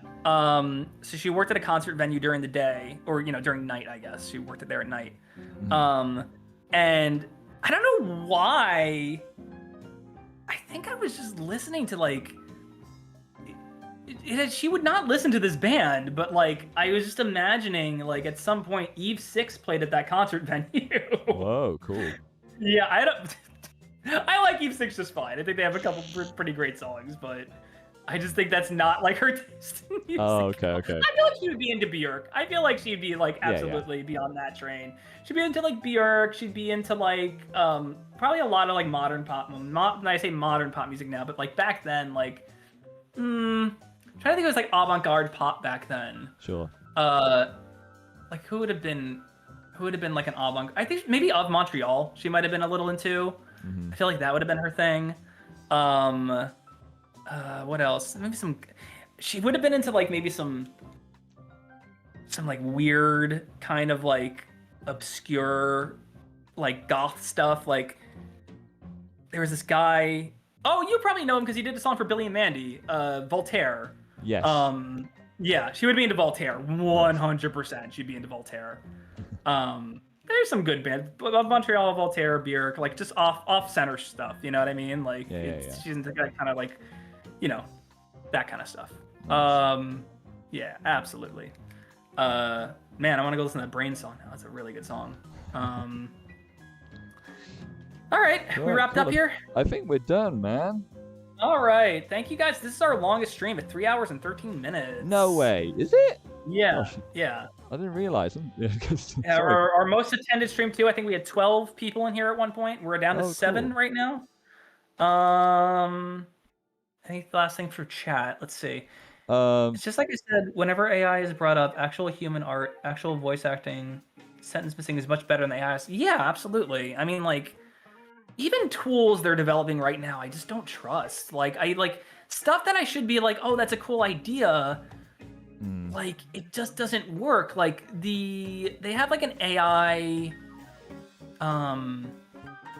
It's what they used kind of for. Remember they were talking about how there was a big stink about oh, they used AI vocals on the new Beatles song or whatever, and it wasn't. It was just to separate the vocals from the piano, right? Yes. That was the whole thing. Yes. And it's that's good. There's no generative stuff in there, but I don't think the results are that good. I don't think the vocals on that song sound that great.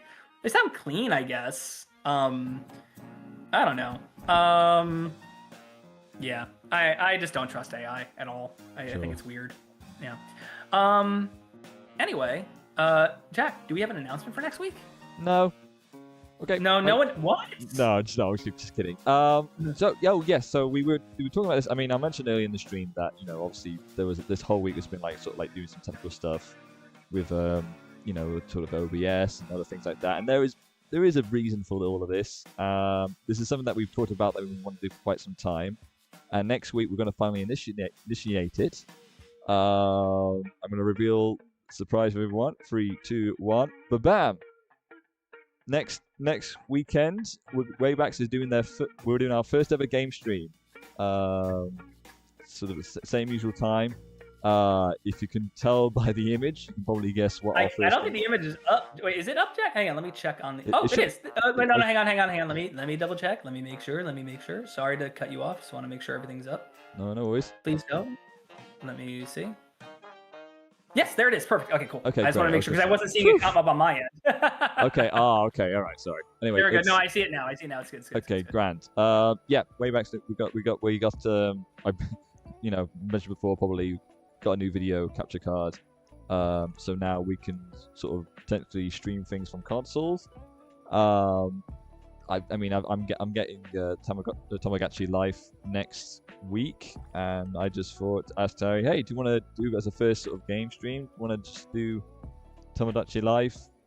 Get the feeling of what characters as me's in there, see what happens, and yeah, I think it's good because I guess it's like it's gonna be another chill, I guess, in terms of gaming. It's quite chill, and it's hopefully just gonna be just as much fun, in terms of just like designing and then just seeing like what Cody or JC will do in terms of their me versions of themselves.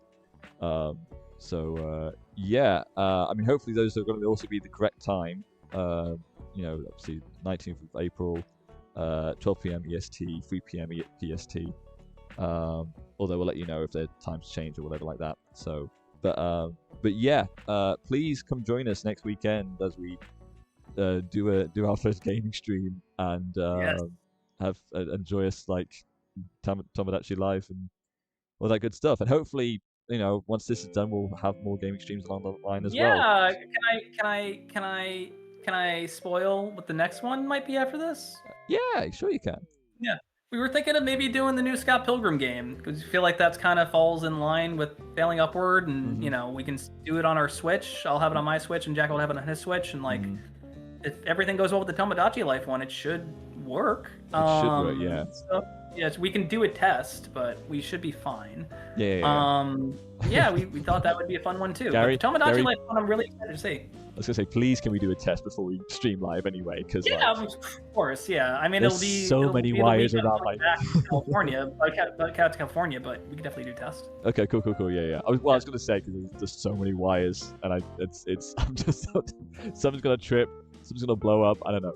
Anyway, but yes, that's please come join us next weekend anyway for this, and and hopefully more to come soon after it. We also want to do we were talking about this, at some point we want to do like Newgrounds games, like just like a bunch of cool in-browser games that will be much easier to stream for sure. But yeah, this one, I just want to say the fact that you got this to work, Jack, is incredible. So we are very excited to do it. Everybody thank Jack for getting it ready. He kind of just did it spur of the moment. He sent me a DM the other day, and I was like, yeah, absolutely, I'd love to play Tomodachi Life. Sounds great. Yeah, so get hype. I already see some hype in the chat, so nice. Pretty cool. Cool. Yeah. All right, guys, I think we're gonna cut it here. I'm gonna go have dinner, and Jack is gonna go to bed. Yeah. Actually, do we comment on the designs? You okay? You cool with these designs, Gary? Yeah, let me talk about. Yeah, I Sabrina might be my favorite out of all these. I mean, I definitely put the most effort in Sabrina, probably. Yeah, I love Sabrina. I think she's great. The JC one is great too. I think it's very much her. So I think based on her OG concept art, or rather her concept outfit, I guess. Yeah, we kind of just changed the color, basically. Yeah. You want to bring that one up? Do you have that? Do you have that image, Jack? Of her original. Yeah, the little. Yeah. Yeah, I think it's in here somewhere. Yeah. Here it is. Oh, cool. Thank you. Here, I'll just resend it. Okay, cool. Thanks. There we go. Because what is it like a bowling shirt? That's what it is basically. Yeah, kind of like a halter top bowling shirt. Yes. But so it's basically based upon that design, and then just the colors are letters to Cleo K. Hanley. Yeah. That's the original design there. So it's pretty much based upon that original concept art. Yeah, we were talking about Björk before. We were talking about that in terms of Sabrina, kind of like big sweater, and then you kind of did the big sweater for her. So like that. Oh yeah. Oh. Look how small that image is. And yeah, so there you go. There she is. Mark's very simple, but like, I mean, it just felt right to. No, yeah, it's okay. Mark's a simple guy. Yeah, just an oversized hoodie, just Mostly. you know. And I mean that's pretty much what you wear, Gary, with Cody's outfit, right? Let's say I have that green flannel right over my closet. Right today, I'm wearing this little like palm tree button down and my Panchico shirt under it. So ooh, nice. And shorts. I actually can wear shorts out here for the first time, which is nice. So oh, great. Yeah, I'm more of a shorts guy than just when the winter rolls along, I'm like, oh, I can't wear shorts anymore. Yeah, it's a comfy day. It's a nice day. I wish I could wear shorts now, man. The weather's just so. Yeah, you're getting there. You're getting there, Jack. Just a couple more months. All right. Yeah. We'll see how it goes. All right. Sound. All right, everyone. Have a wonderful night. We will see you again next week. Thank you for coming out tonight. Thank you, everyone. Enjoy Smiling Friends finale. Yes, go watch the in quotations series finale. Yeah, they got something. I don't know if it's not Smiling Friends. It's something else. Like something's off. I can't quite put my finger on it. We will see. We will see. All right. Thank you so much, everyone. Take care. Till next time. Have a good one, guys. Bye. Bye.